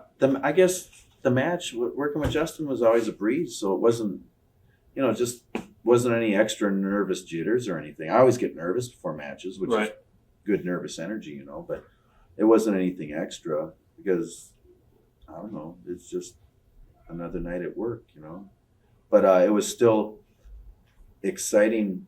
Here's what I remember. We hoard out our finishers. And when I kicked out on his, I kicked myself because I kicked out too soon. If I'd have waited a split second longer, the crowd would have been, And so you learn something new every night. But I think I kicked out because I was nervous. I didn't want to wait too long and get counted out. Right. But that's one thing I really remember distinctly in the match is I wish I would have waited a split second longer to kick out because it would have made, people don't realize it would have made all the more difference in the world. And then it was, another thing I remember is at the end we did the old double reverse with the tombstone. Right. And it was so cool, and I'm getting goosebumps thinking about it. This is when you know when you got the people. I think I picked him up first. And the people like, Then he reverses it. Right. Then I reverse again. And then boom. And then it was one of the loudest things I heard when on the 3 count. But that's when you know, when you hear the people go, that's what it's all about. What do you remember about the whole deal with Mike Awesome and the way he left the company? It was, Politics.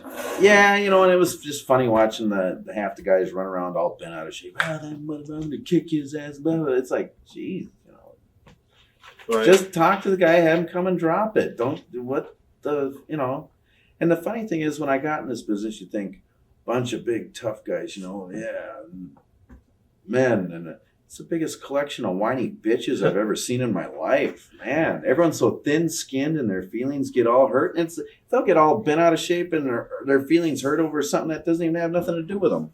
How do you think it affected ECW long term? Do you think it hurt the belt? No. When You know what? The ECW fans were loyal. Exactly. They were they weren't there just because of the ECW belt. They were there because of the show. When Paul put the belt on you, did you feel added pressure? No, because I was just going to go out there and do what I do. And every time I go out there, I try and give the people their money's worth and give them something to remember. So I don't know. No, I didn't feel, and I knew I wasn't going to have it long just because of the way it was put on me, because he didn't want to begin with. So I knew I wasn't going to have it long. Right. I knew I was going to drop it the next pay-per-view. You had some great three-ways with Steve and PJ. What are your memories of some of those matches?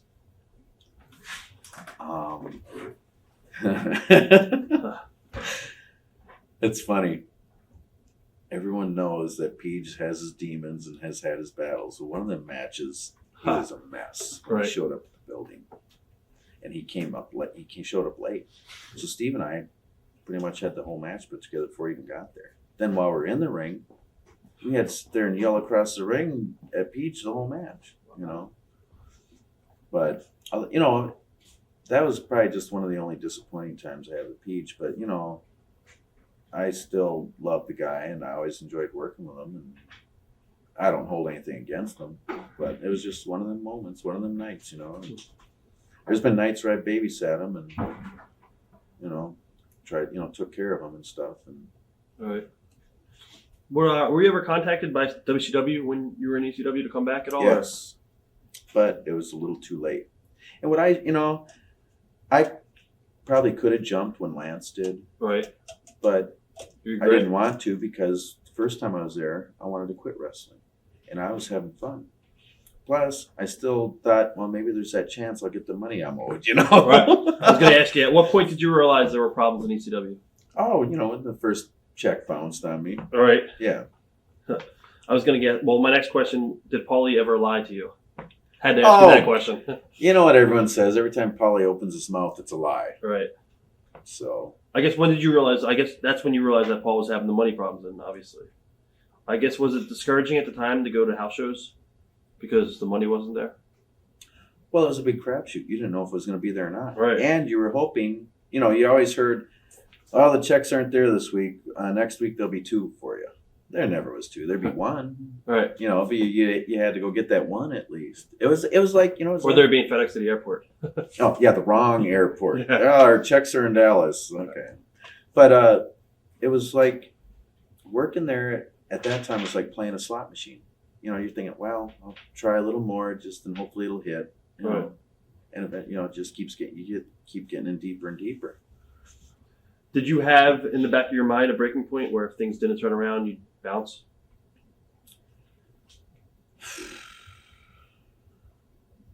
No, I guess I never really thought about that. Well, you know what? Maybe I did. Because right after, Paulie must have known or heard something that I was going to get a call or something because people were jumping. So right. Paulie went and had me sign. He says, yeah, I want to sign you to a new deal. I said, okay. I said, and I think I'd only signed like a year deal or something. I said, how about 3 years at this much? He says, how about 5 years? I said, okay. 5, I'd love to be locked in for 5 years. Right. When not long after that, maybe a couple weeks after that, DDP calls me. And DDP's never given me the time of day. I'm thinking, what's he want, And sure enough, he was asking me. DDP now? Yeah. Asking me if I was under contract. So. Wow. Meltzer wrote a piece that said Paulie basically, I guess he has a deal with Vince at the time. He was getting paid, Paul was. And he would try to stare people from going to WCW and try to keep them in ECW and maybe push them to WWE. Did you ever get any vibe like that? No? Okay. Mm-mm. Why do you, what do you think made ECW so successful? And at what point do you think ECW was at its highest point?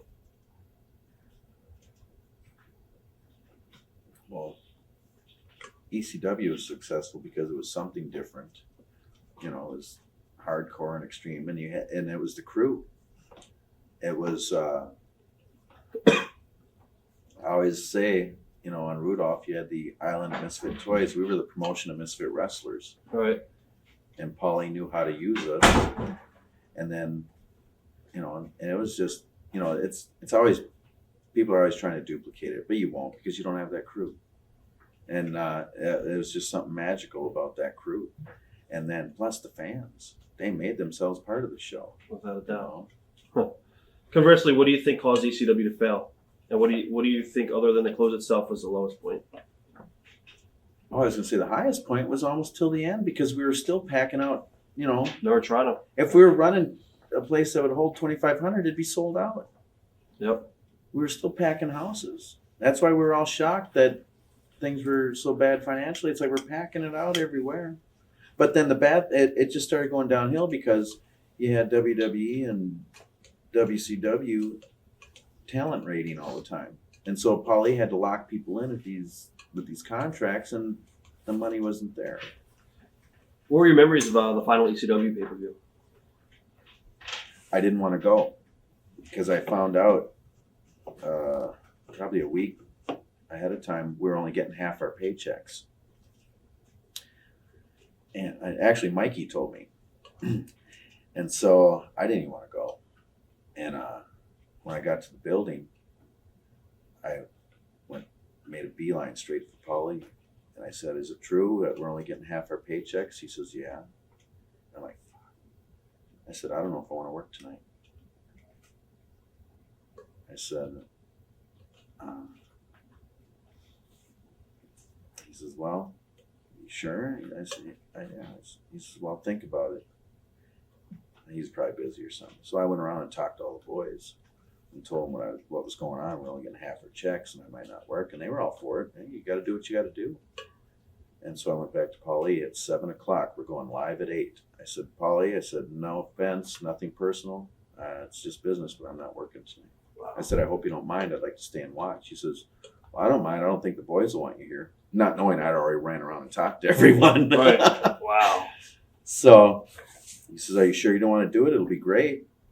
I go, "What would I do?" He says, "Well, it's going to be you and Rob in the main event." I said, "Well, what's the finish?" He says, "You're putting Rob over." And this was when I was with Cyrus and they were turning me heel. And I said, "Well, am I going to get my heat back after the match?" He said, "No, we're going to leave the people happy."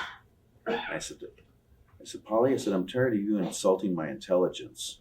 He says, "Well, what do you mean?" I said, "When it was my big night to go over on Rob in Milwaukee, you had to have a half dozen run-ins and then a fuck finish with Scotty Riggs. It was my big night to go over on Justin, you had to have a New Jack run-in." I said, "How many times, you know?" He says, "Well, don't just do it because of the finish." I said, "It's not just because of that, it's because of the money." And he said, "Well, if I can come up with your whole check and cash for the show, will you do it?" I said, "Yeah." But to this day, I wish I wouldn't have. Because I've been fucked enough. I wish I could have got them back. But here's the kicker. Here's how bad I didn't want to be there. I didn't pack my tights. Wow. So I opened my bag to get dressed. I'm like, "Oh, my tights are at home." Wow. So I wore the Musketeer, had the football type biker pants. I wore those and they were too big, so I had to have black electrical tape around the waist to hold them up. People are wondering, what's with the new look? Right. I didn't want to be there so bad I didn't pack my tights. So Paul obviously paid you a full. Yeah, he came up with it. Wow. How much money were you owed by Paul, if you want to say? If you don't, it's okay. I just say it because I was always, you know, when I signed the deal, there was no merchandise money, which was fine with me. Right. But I was probably at least a good 2.5, 3 months behind in pay.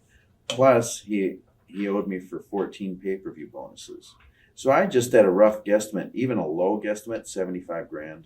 Wow. Did you ever ask Paul directly what the future had in store for ECW? No. Okay. What are your memories of the final shows in Arkansas? I wasn't there. And I was kind of bummed out that they wouldn't even have bothered to bring me there, you know. Because I would have loved to have been a part of the last shows. How did you know it was finally over? How did you learn? I kind of figured it when they didn't fly me in there for those shows. You just knew that it was pretty much. I mean, as the company as a whole, when did you realize the company was done? I guess I got the feeling those 2 shows were it, and then when I read something about it, Right. that was it. What is the biggest misconception about ECW? I don't know if there are any. Is there? A lot of people say, "Oh, the whole locker room was drug addicts and stuff like that." But Oh, you know what? I'm so sick of that. You can probably go to any NBA player's house. He's probably got a big pile of Coke on the coffee table, a big stash of pot. It's not just wrestling.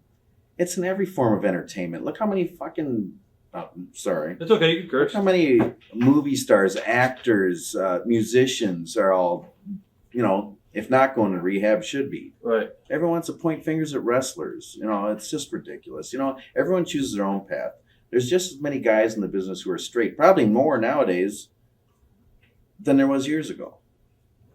But you know what? The sad thing is that, the people who say this, they don't realize what we put our bodies through. And you're on they don't realize just hitting that mat once, what it does to your body. Even on they think, oh, just a simple bump like a tackle or a clothesline or a hip toss or an arm drag. You're still doing irreparable damage to your body. And we're doing that anywhere from 10 to 20 times a night. When you're working a full-time schedule, 5-6 nights a week. Right. And you're in pain every day of your life. And sometimes you need a pain pill or something to just get to sleep at night or just to get to the match the next day because you got to work and pay the bills. And we don't get an off season. And it's sad that some guys, that they'll have whatever DNA makeup in their system what makes them more addicted to something than someone else. And there are people who get addicted to I was going to ask you, did you ever have any demons or? No. The only thing, I met my biological parents when I was 30, and I found out that alcoholism runs rampant on both sides of the family. So there was probably one time in my life where I said, whoa, all right, I got to slow down on the drinking. Right. Maybe 2 times. So I just keep tabs on that. Right. But I've never really felt like, Jones, and where I got to have it, where I'm going through withdrawals or anything for anything. Right. I'll take a pain pill when I need it, but I don't party on them. Right. You party on them, you don't have them when you need them. That's So What do you remember the night that Sandman wrestled naked in Pensacola, Florida? Were you there for that? it's funny. I just worked for Norm Connors, Right. and Sandman was on the show, and I brought up that story. I was talking with Davari was there too. I was Right. telling Davari and some of the boys the story. I said that's one of the funniest things I ever saw was naked Sandman in Pensacola. And what happened was, Lance and we got to the building early. And at the end of the building, there was a stage. And at the back of the stage was these double doors into a big room where our locker room was. Right. And you had some steps that went down there. And they had curtains up at the front of the stage. So we get back, we decide, we're on the ocean, we get in, put our bags, we go walking out to the pier and looking at the ocean, sightseeing and stuff. We come back, half the locker rooms are crowded around the double doors.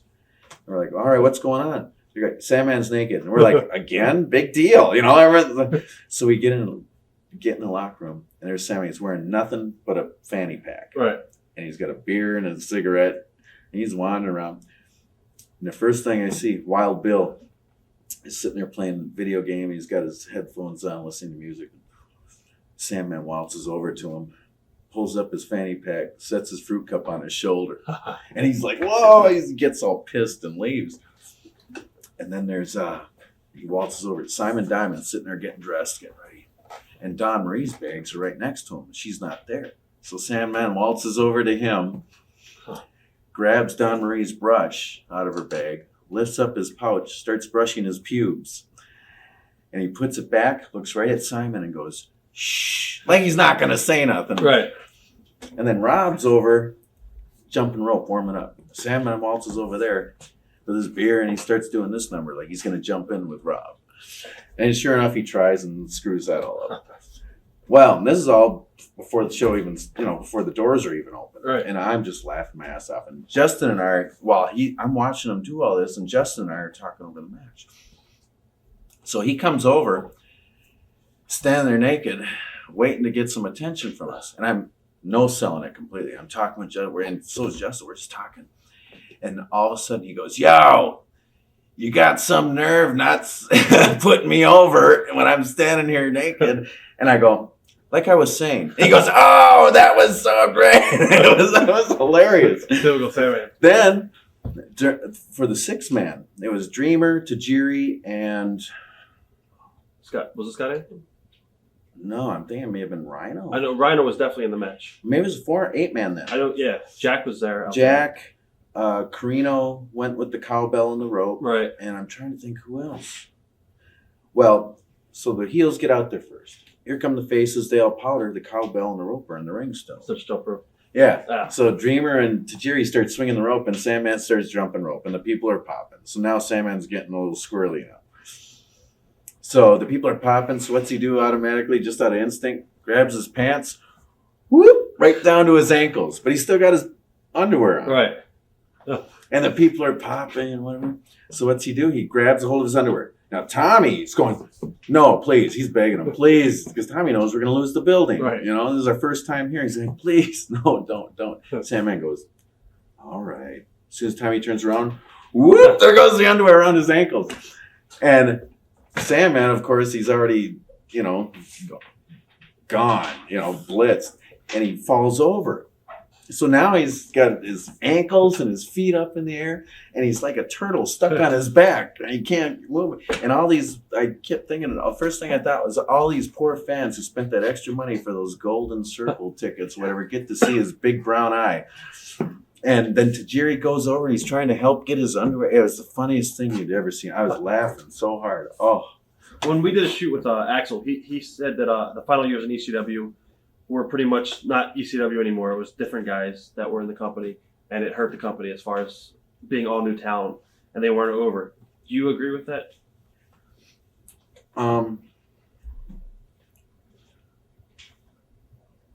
I'll say a lot of the guys weren't all over, but that's because near the end, I don't think Paulie was putting his all into the booking because he was burnt out. Right. And plus, you look through the whole time ECW existed, it always had a little steady rotation of different talent coming in, different talent leaving. So you can't really say, I don't say it was the guys that hurt it because there's always new guys coming in, and Paulie would get them over. But at the end, Paulie was just burnt out, and then there'd be shows. He'd show up, hour before the show, pull out a notepad and a pen. Okay, what are we gonna do tonight? I remember. What do you miss most about your time in ECW? Just the fact that every time it came time to go catch that flight, I was really like, this is going to be great. Right. It's gonna you never knew what was going to happen. It was fun. Yeah. And that's just behind the scenes. Yeah. I mean, the shows were great too, but behind the scenes, I wish I'd have had a hidden camera behind the scenes. That would be the biggest Money. selling DVD of all time. Without a doubt. But that's what I loved about it. It was the best time of my life. You never knew what was going to happen next. It was just a nonstop. It was sex, drugs, rock and roll. When ECW closed and you saw Paul on Raw a few weeks later, what did you think? Did you already know that he was, pretty much employed? Oh, everyone! I knew the whole time. The whole time he was in ECW, he was on Vince's payroll. Right. Everyone knew it. Right. How How did you wind up in WWE again? I called up Jim Ross because he had said, "Oh, I forgot to tell you this." After the tryout match with Taka, someone calls me up. Oh, wait, no, it may have been a while after that. When they're going to have the light heavyweight tournament, Right. Someone calls me up and says, "You're on Raw." I'm like, I can't be. I never went and did any TV for him or nothing. They said, well, your name's up in brackets for the light heavyweight tournament. I said, oh, really? I said, they haven't even bothered to call me and ask me if I want to do it. They think I'm waiting at the phone like some... All right. Now you got bargaining power. You never have bargaining power with them, But I was like, they don't even bother to call me and ask me. I think I'm sitting there by the phone. Please call, please call. So I called up Candido and told him what was going on. I said, supposedly I'm in this tournament. I said, and I think I was in the first round with Brian Christopher. So I knew I wasn't going to go anywhere. I was going to be jobbed out right away. So I told Chris what was going on. He says, well, I'll call Paulie. So I said, so Paulie calls me. He says, and by this time, I'm already committed to Paulie anyway, you know. So I said, Paulie, I don't know if I want to do it. I said, I don't think I want to do it unless I'm in the finals with Taka. He says, don't do it unless they put the belt on you. I said, yeah. You know. So anyway, I called up. I think it was Cornette actually called me about it, and I called up Jim and I said, I said I can't do it. I said I'm committed to ECW, or maybe Candido called Cornette for me and did it. Well, after the tournament, Jim Ross calls me and was wondering what happened. And I told him, I said, well, Jim, I said, you told me when I had the trial with Taka that you guys couldn't promise me anything. And in the meantime, I'm already committed to Paulie and ECW. He says, all right. You know, he understood. And he said, he wished me luck and said, when I'm done there, I'd still have an open door there at WWE. So then finally when ECW was done, I called up Jim Ross and they were coming to Minneapolis. So I went down there and had a meeting with Jim. And we hashed out a deal. I thought it was a 3-year deal, but I guess it was 3 1-year deals, so they always had their out. Right. What were their plans for you? I didn't hear anything, because I think after I signed, I may have been just sitting at home for 2 or 3 weeks or something like that. And then all of a sudden I get a call out of the clear blue. We need you in, I'm trying to think if it was Baltimore or somewhere. I can't remember my first name. Baltimore or Boston, something like that. My first shot, it was 2 house shows. I worked at SA Rios. Right. And I was like, okay, all right, go. And then they had me on, was it a live heat before the Backlash in Chicago? Rob, right? With Crash. Oh, okay, yeah, that was And I didn't know what I was doing. I just showed up, and then I get to the building and they go, yeah, you're working Crash, and we're putting the light heavyweight strap on you. I found out when I got to the building. I was like, oh, what? Okay. I don't. And then they said, and you're a heel. I'm like, no rhyme or reason, on Chicago. It's a big ECW town. I'm thinking, and so they said, well, yeah, we want you to pull the tights on the finish. I'm like, all right, I'll do whatever you want. I'll try. But so I went out. That's one thing that drove me nuts. It's like, it took me 12 and a half years to get there. I've been a face most of my career. Now, with no rhyme or reason, you want me to be a heel? And so I tried, and it was tough in some markets to get the fans to boo me, except in Texas when I was working at SA Rios, it was great. It was easy, right. The big Hispanic crowd and stuff. And so did the match with Crash. I love Crash. He was great to work with, and pulled the tights on the finish, and 1, 2, 3, the place still popped. And I get to the back, and Paulie says, what do you say? Something like, yeah, the office is really surprised how over you are. Like, yeah, go figure. Yeah. I guess you also worked with Rob on Heat, and they edited some of the match. Did you? Well, I think, I had that light heavyweight strap for a month. I think a month later I dropped it to Jeff Hardy, either on a Raw or a SmackDown or something. I did 1 Raw and 2 SmackDowns the whole time I was there. Right. And then after that, I was down to doing Jack and Heat tapings. And one of the Heats, like you said, was Rob. And we found out we were working each other. Like, yeah. We found out the time, it was like 5 minutes. And we went to Paulie, we're like, what the fuck? 5 minutes? And he goes and talks to someone and says, okay, you guys got 9.5. I'm like, all right, cool. So we put together a good match, go out there and tear it up good. So I'm like, all right, when it airs, I'm like, all right, I got to check this out. And I'm going, wait, how did we get from there to what's going on here? And I'm like, oh, they edited out like 4 minutes of my offense. I'm like, and then I could see the writing on the wall. I was like, here we go, Jobber Jerry. I guess, do you think things would have been different if some of the WCW guys weren't integrated in when you came over? No, I don't think that mattered. It was just, it's all politics, and if you're written in, and if someone likes you, How did you get? Go ahead. Go ahead. No, I was going to ask you. Like I say, the office decides if you're going to be a star or not. Exactly. How did you get hurt once again? Oh, well, after doing the Jacked and Heat tapings. Oh, you're going to love this. I forgot to tell you this. WCW, I came back from a match one time, I can't remember who it is. It's one of the agents. It may something tells me it was J.J. Dillon. As soon as I get back to the curtain, what the hell are you doing out there? I'm like, what? What do you mean? You're not supposed to be going out there and having matches like that.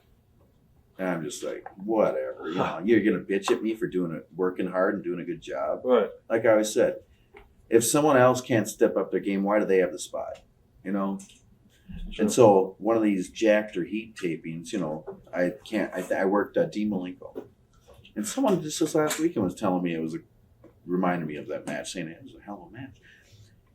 And I said, what did I finish the match with? What, did I run up the corner with the spinning DDT? He says, yeah. I said, I got a good story for you, this man. As soon as I stepped through the curtain, there's Jerry Briscoe. What the fuck? You did Show's finish, you did Spike's finish, I said, I did Spike's finish where? At the end? He goes, yeah. I said, no, I didn't. I said, I ran up the turnbuckle and did a spinning DDT. Spike runs up and goes into a diamond cutter, and I left. And then Michael Hayes comes on, getting undressed and whatever, and Michael Hayes comes in. I know you didn't do anyone's finish. He says, but you got to be careful about doing people's trademarks. I'm like, what, a slop drop? I go, Big Show drops it into an elbow.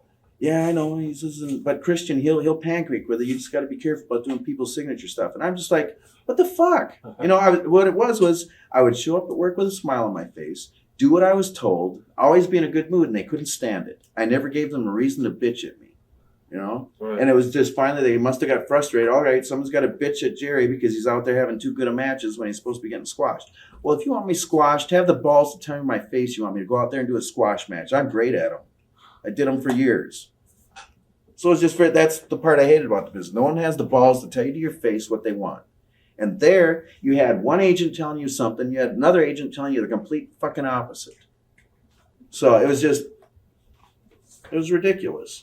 So I was miserable there too. Then after those, doing meaningless jack and heat tapings, I was delegated to doing tryouts, dark matches with guys getting tryouts. And guys who shouldn't have been getting tryouts. They should have been on the indies another 5 years. And I got hurt in one of those matches. Had to get knee surgery. Anyone will tell you, any knee surgery, you're talking 6 months. They call me, Johnny Ace calls me 3 months after my knee surgery. You ready to come back? I said, no, the doctor said 6 months. A week later, I get my walking papers. So here I feel like they put me in an unsafe working environment. I get hurt, and then I get fired. So, which was fine because I wasn't happy there. Here was the second time in my career I wanted to quit wrestling altogether. What are your thoughts on Johnny Ace? A lot of people don't have very nice things to say about him. Well, he's just doing his job. You know, was the door left open when he rehabbed and you could come back? Or? Probably not. Right. I don't know. I got the feeling the whole time there someone didn't like it, you know, which was fine because I'm just going to go out there and work hard. And if you don't like it, well, don't hire me then. How soon after that did you wrestle in Australia? I think it was like Andre McMahon. McManus, yeah. It's not long after. Oh, actually, that was my first match after my knee injury because they called me up, wanted me to come in and do something. I said, I haven't had a match yet. I'm just coming off a knee surgery. They said, well, we just want you to do a run-in on Eddie. I said, well, that's cool. Yeah, I'll do that. Right. Oh, I think that was in Vegas. Yeah, the Vegas pay-per-view. And so I didn't actually wrestle that night, just did a run-in. After the dust settled, what were your career plans?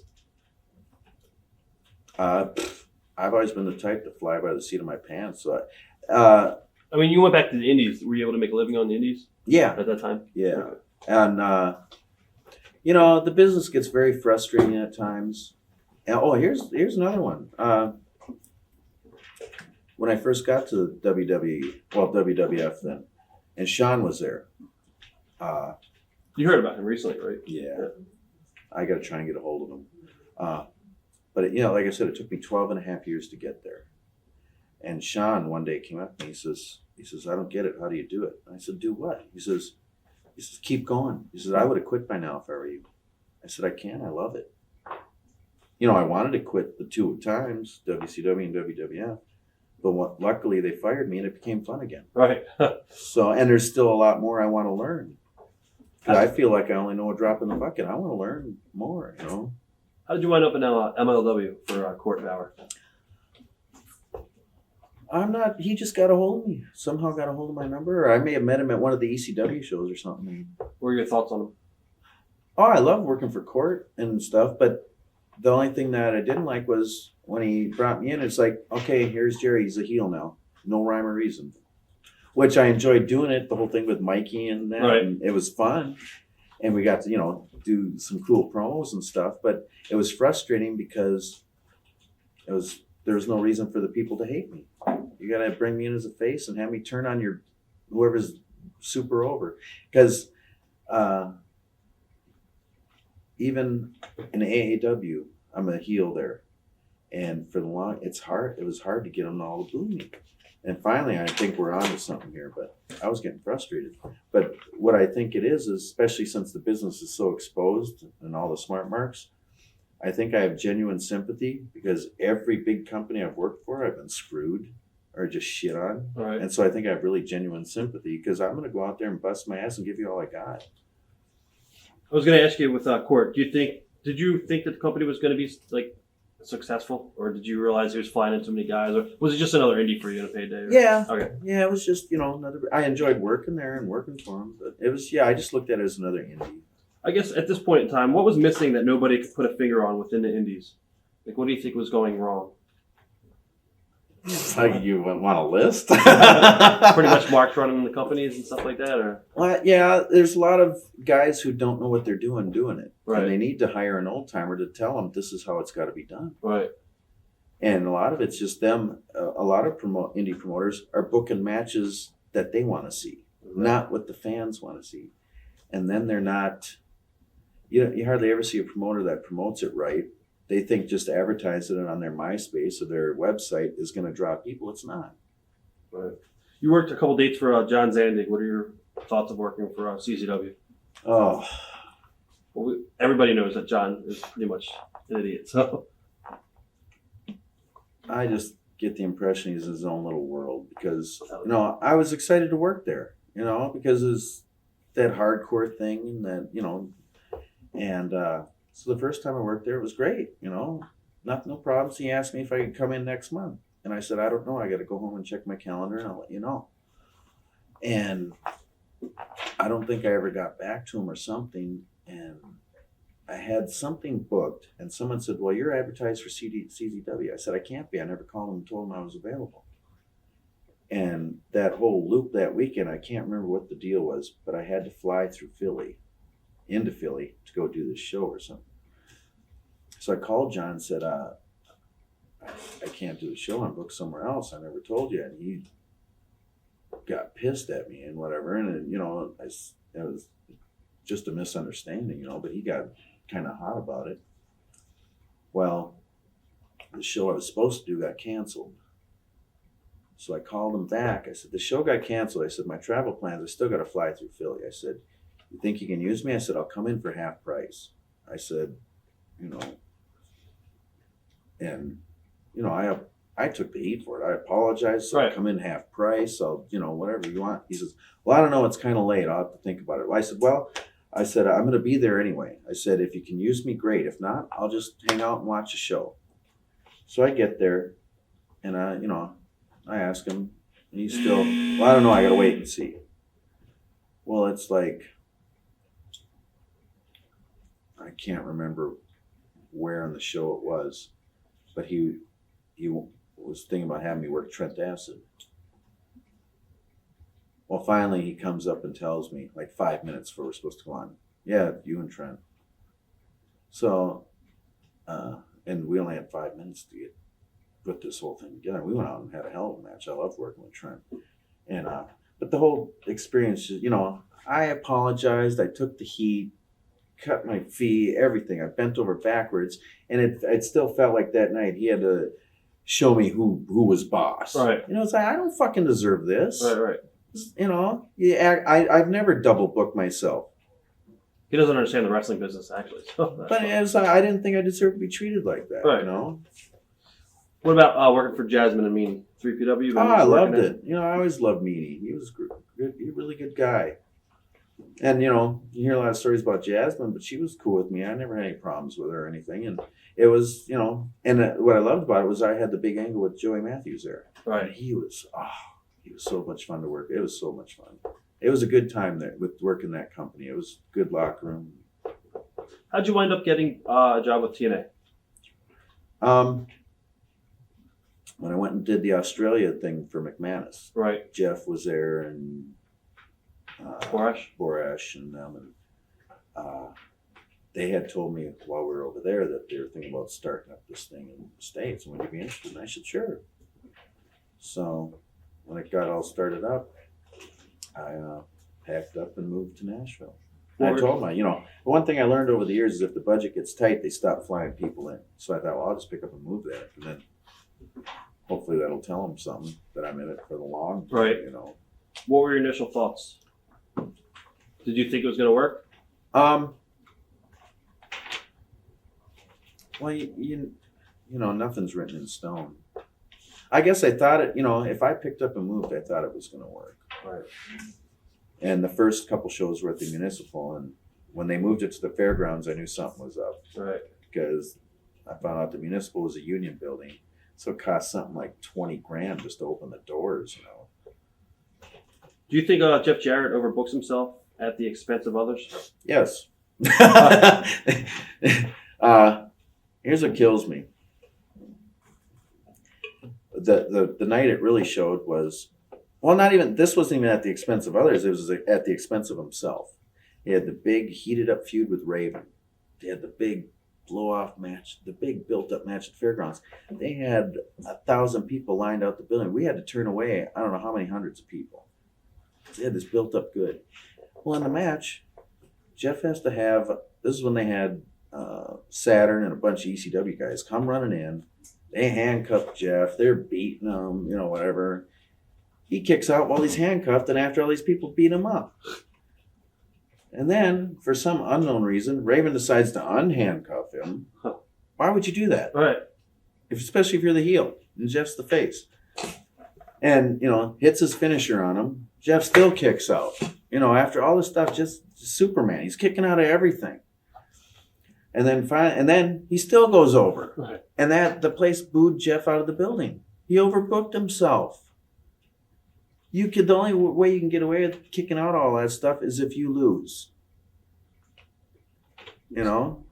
And so I was just like, yeah, so he does overbook himself.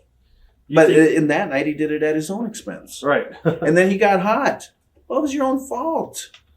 They brought Sean in, I think, too, early on, right? To work with you again. What are your memories working this time around with Sean? Was it different from the other time, or you guys both? I was excited because we hadn't wrestled each other in like over 12 or 14 years, something like that. And so I was really excited. And the funny thing was when Sean got the call to go to the Fed as the 1, 2, 3 kid and stuff, the sad thing was I never heard from him again. And when we got together every day, I mean, he was home. He came up there with no place to live. Marvin gave him a place to live, let him live with him for free. There was a lot of times I fed him, you know, we were really close. And when I never heard from him again, it kind of hurt my feelings. And some people were like, oh, Jerry's jealous that he got there. I was happy for him. Right. You know, here he comes from a broken home, and here he is, he's made it. I was happy for him. I was just disappointed that I never heard from him again. I just felt like, you know, that, you know, all that time spent together meant nothing. And when he came there, and I can't remember who I was talking to. I may have talked to Mike Tenay, and maybe he passed away. I said, I'd really love to work with Sean again because we hadn't worked in over, you know, like 14 years. And I said and I told him, Mike, you know, about our past and the whole story. It'd be great. And it's all true. Yeah. There's nothing made up It's about it. a natural angle. And so when we got to do the promo, we did a promo to set up the whole thing. And I told Sean beforehand, I said, you know, I told him I just told you. I said, there were a lot of people saying that I was jealous of you. I said, I wasn't. I've always been happy for you. I told him, I said, just never hearing from you again hurt my feelings. And he understood, you know.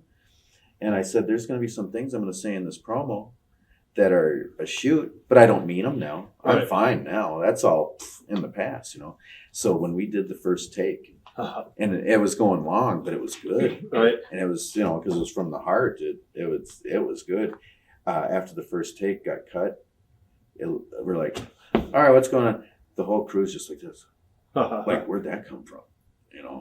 And so I was so excited because this is real. Right. But then when, he no-showed and screwed it all up, I was like, oh, man, we could have had something good. But then the way they were, when Justin and I had the angle, they just shotgunned it. 4 weeks. Regular match, gimmick, blow off. It's like, you could have had something good here. But, that just tells you where you are in the company. You're not written in. Right. So I had a feeling they were going to do that with Sean and I. And it could have been something really good. Without a doubt. What are your thoughts on the way that high-flying wrestling has evolved since you and Sean put it on the map back in Global? Well, like I said, back then, we still didn't know what we were doing. Right. We did a lot wrong. And I've learned a lot over the years. And well, that brings me up, I guess, to my next question. What are your thoughts on the way that high-flying wrestlers has evolved? Oh, no, wait. Sorry about that. Edit that. Does today's generation of wrestlers understand how to work a good high-flying match? no, Why is that? because they're not putting any psychology in it. They're just running. Because the sad thing is, most of today's generation of wrestlers live by what they see in the sheets and the internet and stuff. And those guys, they claim to know so much about the business and whatever, but whenever they give their bullshit star rating on matches, this was a 4.5 star match. You look at the match, no, it wasn't. So all these smart marks and the sheet writers and all that think a great match is a match with as many high spots and death-defying moves as possible. That don't make a match. And that's what a lot of these younger guys think is a great match, and they live and breathe on whatever they read, and that's not the case. And the sad thing is, all the smart marks have the majority of the boys in the business nowadays worked in the wrestling the way they think we should wrestle. And they've never laced up a pair of boots. They've never taken a bump. And the first time I went to Ring of Honor, this was really cracked me up. I go watch the first match, the whole crowd's like this, with these looks on their faces like, okay, impress us. Fuck you. This is the Philly show, I believe, probably? I can't remember. I think that I worked AJ in a tournament. Oh, yeah, that was Philly, the Murphy Wreck, yeah. And I watched the first 2-3 matches. Each match was the same. It was one long, non-stop spot fest. And then whenever they do something cool or death-defying, the crowd would give them the golf clap. Well, fuck you and your golf clap. I'll go to Japan if I want to hear this, and it'll mean something. Right. Over here, that's not what I want. I want people going, yeah, boo, yeah, Right. It's like a bunch of critics. It's true. And, they're not even there to have a good time. They're just there to Put themselves over. Yeah, put themselves over. And those are the fans and the smart marks. They're not even real fans. They're not there to have a good time. They're just there so they can impress each other on how much they know ahead of time of what's going to happen. It's like, and they know nothing about the business, what it really is. And the majority of the boys in the business nowadays don't even know what the business really is about. So true. Do you think there's It's a way frustrating. And in TNA, they have so much great talent, and they would have me, helping out with the X division. And I can tell these guys till I'm blue in the face. You got 3.5 minutes. They come back. I'm like, you just put 10 gallons of shit in a 5-gallon bucket. You did enough in 3.5 minutes for a 20-minute match. And I'm begging them, please grab a hold. When you're doing a match like that, the fans do this. It's like watching a long volley in tennis. They don't have a chance to have their input, and you're not even working their emotions. Right. Yeah, so the high flying stuff it's gotten ridiculous. And I tell them, and I'm, what I tell them, I'm guilty of. I'm guilty of it all, but that's how I've learned along the way. Next month will start my 20th year. And I still feel like I don't know much, I'm still learning. But I'm guilty of everything I'm preaching. You think I'll be the wrestling's a first lost to art? admit it. Yes, it is. Very much so. What do you think could It's be been a done? lost art for years. What do you think could be done to correct the problem? Sometimes I think it's too far gone, and it's sad. But I can keep on going. Yeah, you can if you want, definitely. Because I know you said you were going to burn bridges. So I don't know. Oh, well, I probably already did with the WWF I thing know. and TNA with talking about Jeff. And What are your thoughts well, I on? don't have to worry about WCW anymore. What are your thoughts on Vince Russo? Oh, Did you get along? yeah, I always got along with Vince, And what's funny is, what cracks me up with Vince is, with TNA, and probably even when he was with WW, wherever he goes, is, everyone wants to, especially now when the fans chant, fire Russo or something. Well, they forget there's someone else above him who's the final say. He can pop up with these ideas, but it gets yay or nay by Jeff, or Right. when he was in the Fed by Vince. So Vince really is just someone's fall guy to take all the blame. Do you? No, this might get you heat. Do you think Dixie Carter is a sucker? Or do you think she? I wouldn't say a sucker because she's a very smart Right. at the business end, Right. but she doesn't know the business. Exactly. And Jeff's not going to smarten her up Exactly. because things will change then. Right. You actually left TNA for a brief period of time and came back. What happened there? Here's another. This one, in a way, I had it coming, but it was part of the frustration building. And here's another story where I didn't know what happened until months later. Someone told me. Where do I start? Okay, it's when Vince Russo first came in. Well, let me just say this, and I'm not really. Well, I'll just say this. I think I really had a lot to do with TNA surviving the first couple of years.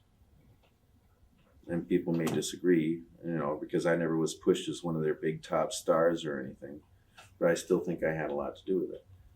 And when they brought in Vince Russo and they were bringing in Disco and David Flair and Mike Sanders and stuff, I had to go out there. I had to job to David Flair and Mike Sanders. And I knew why. I just had too much wind in my sails. It was time to pull the rug. I'm not stupid. I've been around for a while. And I can see the writing on the wall. And I went up to Jerry Jarrett and I said, I'm kind of concerned with the direction the product's going. It's starting to look like WCW on its last leg. And Jerry does this. My own son doesn't even get it. And I was like, all right, you said it, not me.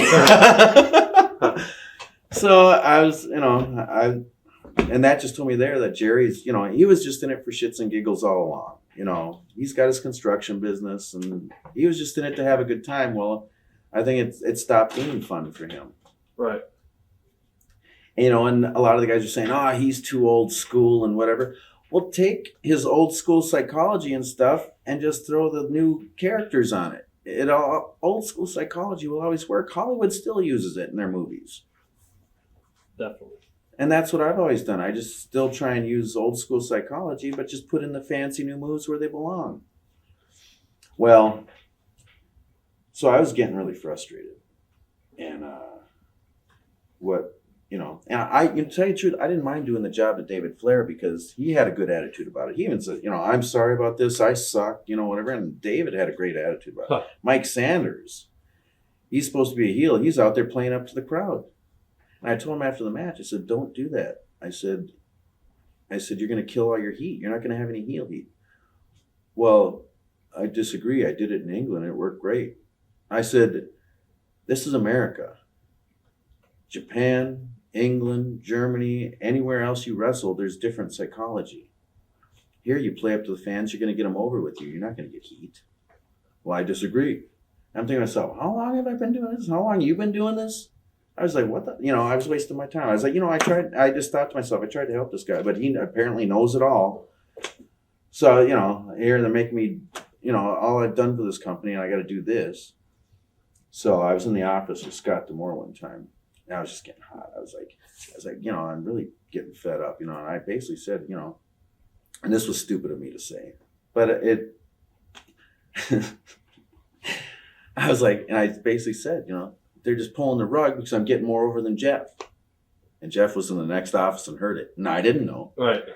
Well, Before you know it, I'm sitting at home for 5 months, and I live a half hour from the building. And it's every week, just a pay-per-view. So I was like, fuck it, I ain't going down there. So finally, after 5 months, I went down there. The wife talked me into going. Were you still getting paid or no? No. Okay. So I went there and I said, Jeff, this is ridiculous. I said, I'm sitting home a half hour from here every Wednesday night. He says, well, come down to the office, and we'll talk. So I get to the office. First thing he says is, I don't want to talk about the past. So that just tells me right there. Right. So, of course, I had to come back for less money, So I'm still going to be punished. And then even when I came back, it was just Jobber Jerry. Here's Barry Horowitz of TNA.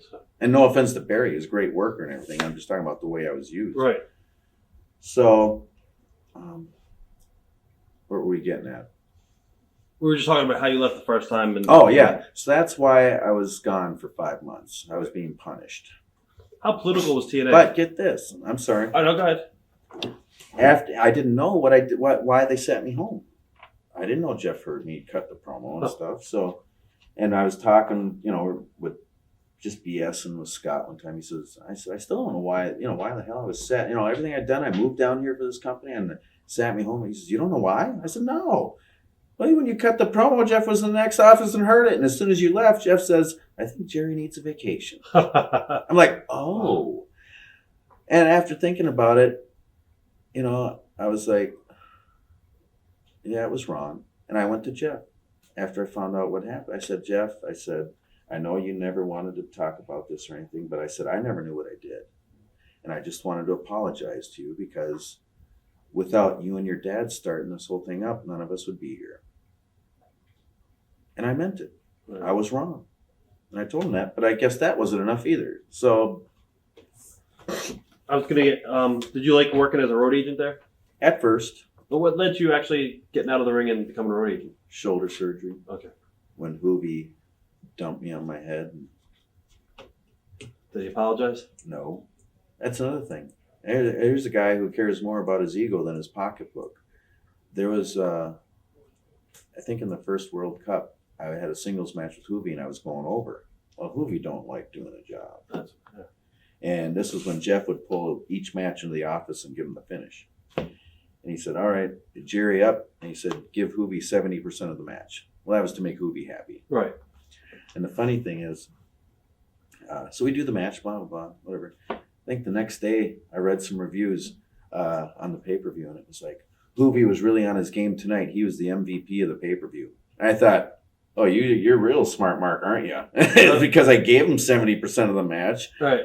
So the match that I had with Hoovy when he dumped me on my head, here I am returning the favor and putting him over and giving him my body. Well, instead of just giving me his finisher, he's got to do a little special cradle Hoovy driver.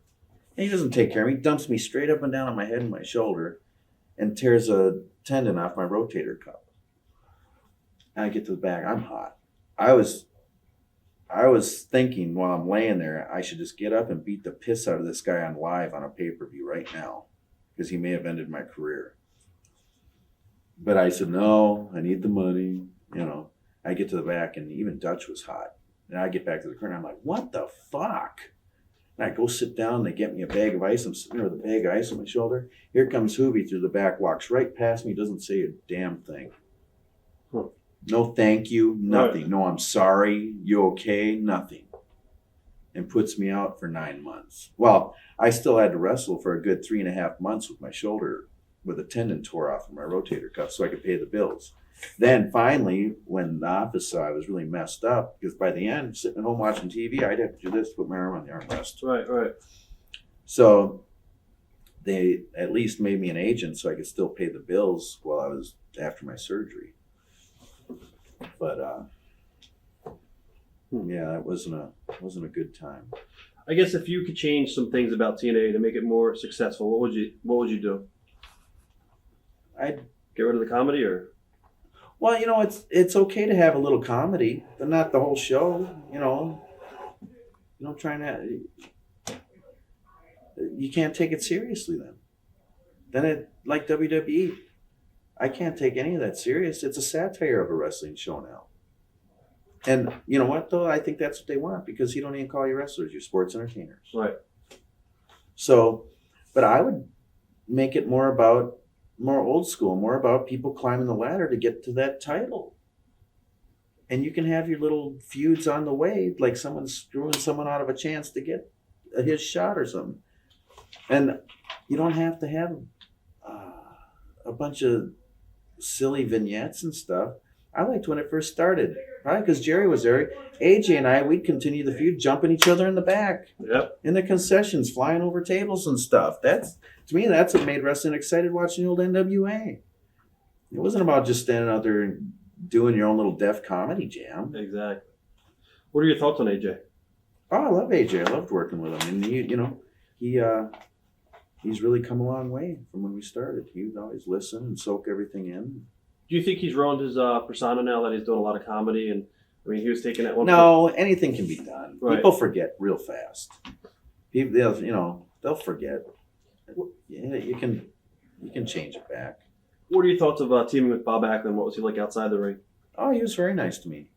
I talked to him a lot. He was really nice. You also teamed up with Frank Wycheck. Yeah. What do you remember of that? He was awesome. He really had a good attitude and wanted to do a good job. He was a big mark for the business, I think. Right? He wasn't just, all right, let's just get this over this and so I can get a good payday. No, he really wanted to do good. He was really excited. And I think when I watched the pay-per-view, I don't think it could have went any better. I think it went perfect because you didn't want him to look too polished, Right. You also had some great matches with Christopher Daniels. What are your thoughts on Chris? I've always liked working with Chris because, he's a great athlete and can do just about anything. So it was always fun to try and come up with something different. And I felt bad. I think the first time we worked was for Jersey All Pro, and I think that was before my surgery, and my shoulder was getting pretty bad, and I couldn't do as much. And I kind of felt bad. I wanted to do more, and I couldn't do much that night. Do you think Kurt Angle is good or bad for TNA? I would say good, but it's up to TNA on how they use them. Right. Because they're the ones who are going to, How about guys like Kevin Nash? Do you feel he's good for the company? Or once again, it's how they use them. And all they've done to use them is to destroy the X division. Here's a good question. What percentage of the locker room in TNA do you think are there just for the paychecks as opposed to the guys who are really loyal to the company?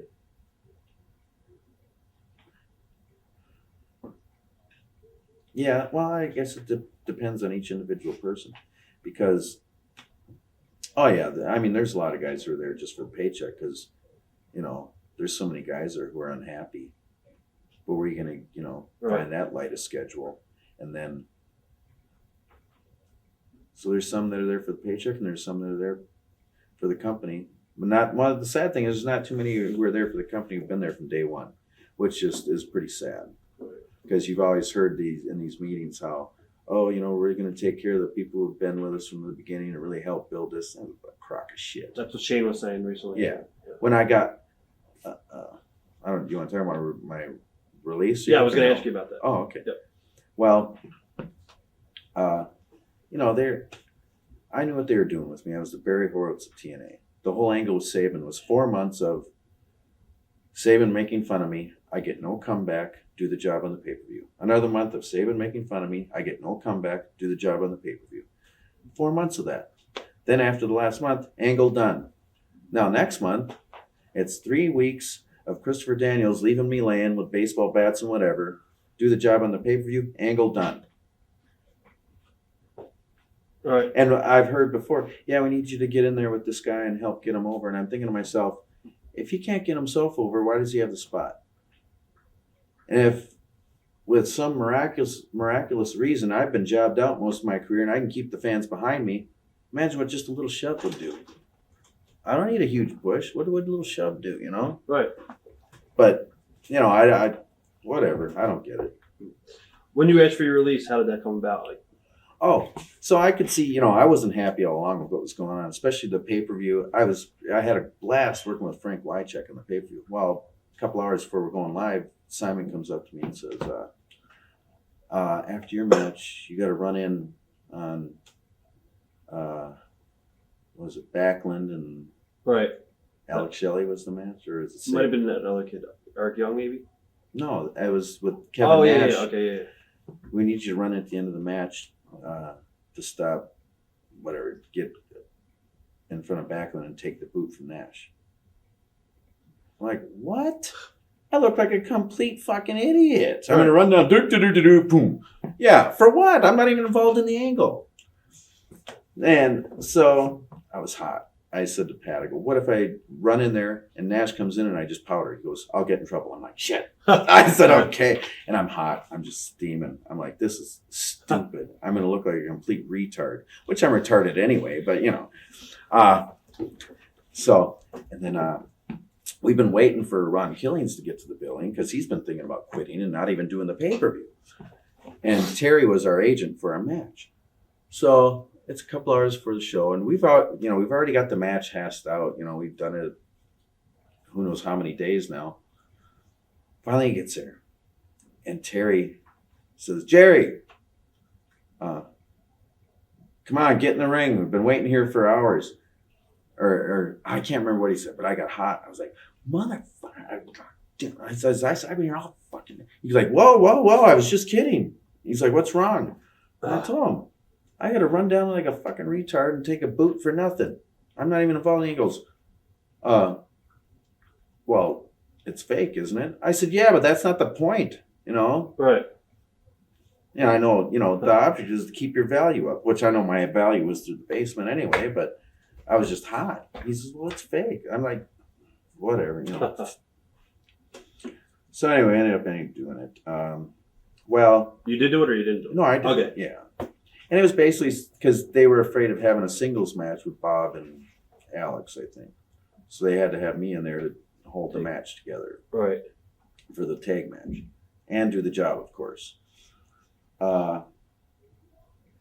So after that, I hear nothing.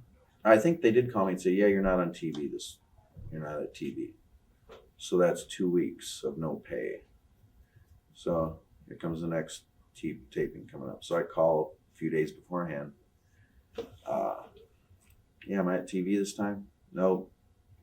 I said to Terry, I said, well, can I just get my release then? He says, why? I said, why? I can't afford to work here. That's a whole month with no income. He says, well, you're doing all right on the indies, aren't you? I said, that's not the point. This is who I'm under contract with. Plus, they were telling us certain indies we can't work for if they get a major DVD distribution deal, a pay-per-view deal, a TV deal. So here they are sitting me home, not paying me, and telling me I can't go work for certain indies. That's not right. So he says, all right. He says, I'll email Jeff. So I call him back a few hours later. He says, yeah, Jeff wants to know why. I said, why? I said, Terry, I have been here since day one. I've done everything that's been asked of me. I said, it's been 3 years. I haven't had a raise. I helped train Frank Wycheck for no extra money. And now they're bringing in some gangsta thug who has people shot. And it's dead silence on the other line, on the end of the phone. I'm like, Terry? Yeah. And there was nothing good to argue about. Right. You know? I said, obviously there's no room for advancement here for me. So he gets back and he says, yeah, you can have your release. Now, what are you doing these days besides independence? Pretty much just independence? That's it. Okay. But, you know, I started working like 1 or 2 days a week through a temp agency. It's time to get that. That's what I did before, is just get a job at a temp agency so I could take off whenever I needed to leave town. Do you think now that Paul's out of WWE, would you ever want to go back there at all? I mean, you didn't really. It wasn't. Paulie didn't do nothing for me. Right.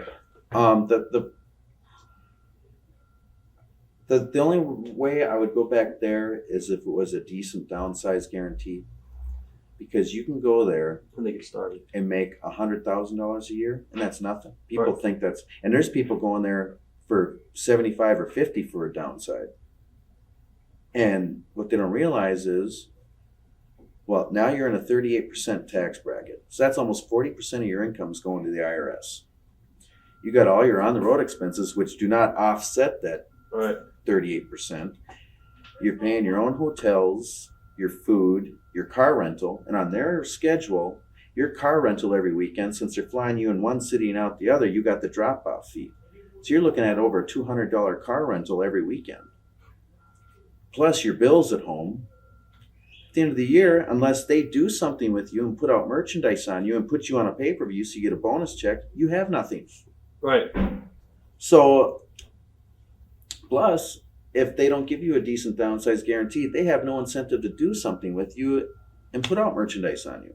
Because that's nothing to them. $100,000, they've wasted more money than that destroying limos and buses.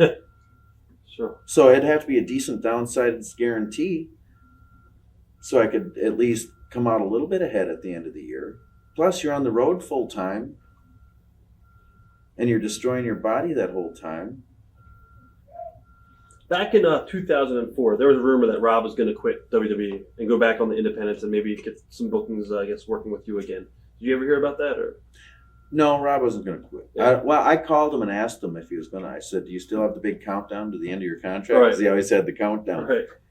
He said, well, they're talking to me. He says, and this surprised me. He said, I like the fame. That really surprised me. But then I guess, your motives change when you're making money. Huh. Were there any attempts, I guess, to use you through TNA for the One Night Stand pay-per-view?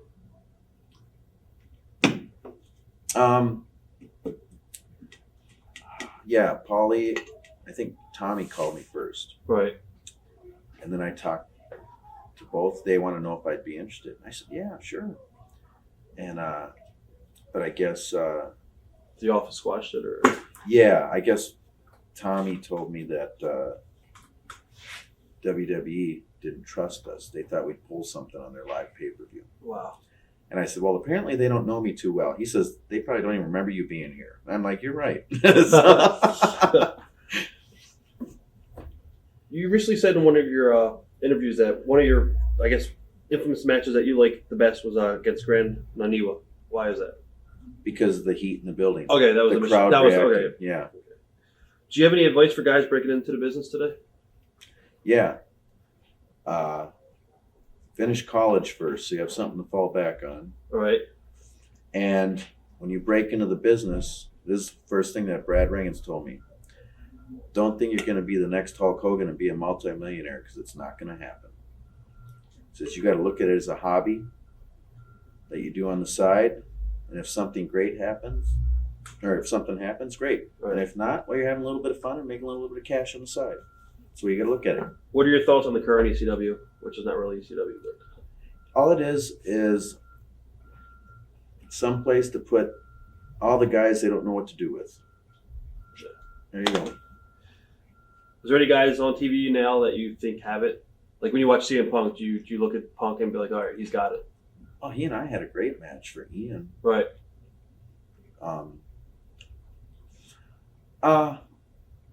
People say, oh, have that it. Well, what people don't realize, it's not that. It's how the promoter pushes you and presents you and makes you. Because anyone can be made, anyone can be broke. Yeah. It's all up to the promoter. And the sad thing is the fans don't realize that. Well, they're not supposed to realize that. But even the smart marks don't realize that. Sure. Any regrets? Oh, no.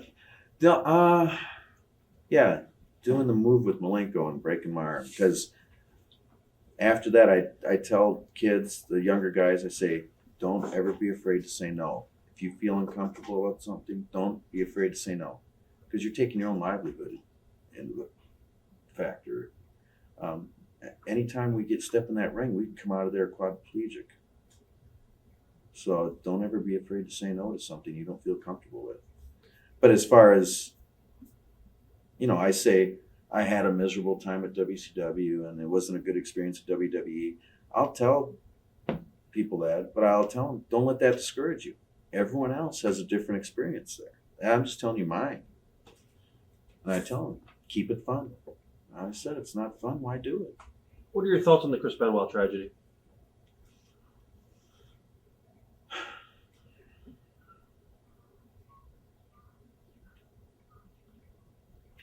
Well, And I met the guy and wrestled him a few times, but the guy's a murderer. I don't understand somebody kill their own child. So I'm not going to praise him or anything. Do you think drugs played a part in it? Or do you think it was personal issues, or, they say now concussions, It could have been a little bit of everything. life on the road? Because the guy looked like he was never off the gas. And that does give you a shorter fuse. But, who knows what it was? It could have been a mixture of everything. And then when you got, the gas in your system, you got pain pills, and who knows what else, you're really messing up with, your chemical levels in your body. So, but at the same time, you still hear about stuff like this happening in other industries. Okay. But I always said, every time wrestling starts becoming successful, everyone wants to start attacking it and blaming it for the downfall of modern civilization. They want to blame wrestling for their kid hurting or killing another child or something, or they want to blame it for their kid misbehaving, or blame I don't know. I guess same thing. They want to blame video games, Right. music. People have tried to sue, certain bands for stuff. But what kills me is everyone knows and accepts that wrestling's fake, but they always want to attack it when they don't bother with how many other primetime shows every night of the week have rapes and murders on them. CSI. And they'll show you how the people were killed. Right. Huh. And no one's attacking those shows, and they're on primetime. So true. What are your thoughts on the drug policies with either TNA or WWE? You think they're a joke, or? Yeah, it'll always be a joke. Even in baseball, it'll be a joke. And because if one of your guys is putting millions of people in the seats and making you millions of dollars, they're going to get you by. Exactly. You still see certain people in WWE who aren't shrinking up. And what cracks me up is, why aren't they attacking football? You can just see some of the guys on their arms when they're just walking back to the huddle. They're on the gas. But the NFL is so powerful, they might not even touch it. Right. Because we don't know how. There's some big guns, some people you don't want to mess with. Right. And how about professional bodybuilding? But that's because Joe Weider, Arnold's his boy, and he's married into the Kennedy family. They're not going to attack bodybuilding. It's true. So it's just a big joke. Everyone, for some reason, wants to attack wrestling, and it's all fake. It's entertainment. I just don't. And what really kills me is, especially in the white collar world, it's everyone's dirty little secret. No one will admit they watch wrestling, but they sure as hell know who The Rock and Stone Cold are.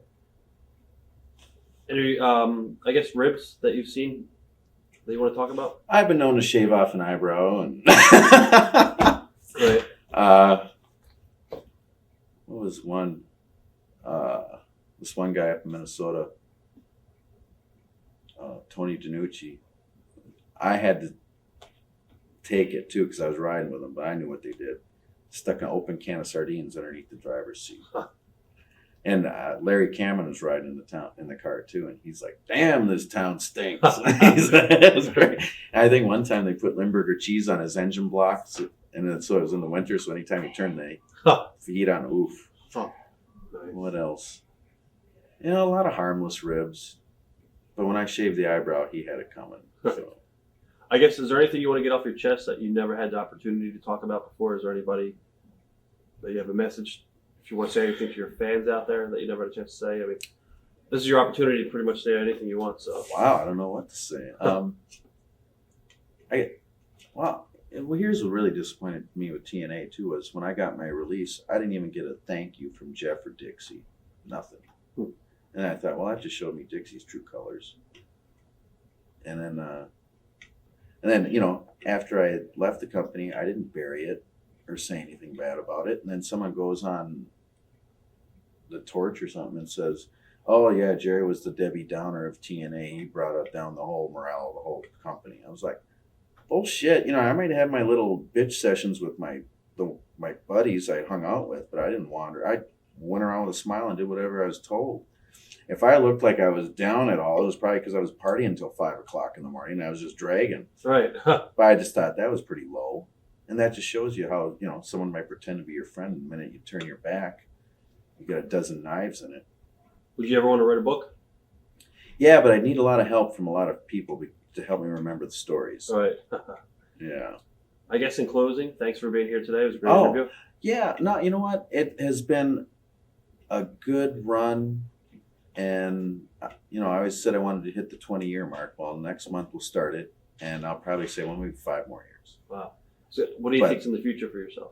I can't say. Nothing's written in stone in this business, And the saying, believe none of what you hear and only half of what you see goes 10 times in this business. But I never want to come across as some old bitter has-been or anything, because I never expected to make millions, and I know I'll never be that top guy, obviously, because I don't have the size and whatever. But I love it, and I always said I'm not, I'll keep going until it's not fun anymore. And I always do what I can to keep it fun because, I still enjoy it, and I still want to go out there and give the fans something to remember. Well, thanks for being here today with us. It was a great interview. It's my pleasure. Cool. TitleMatchNetwork.com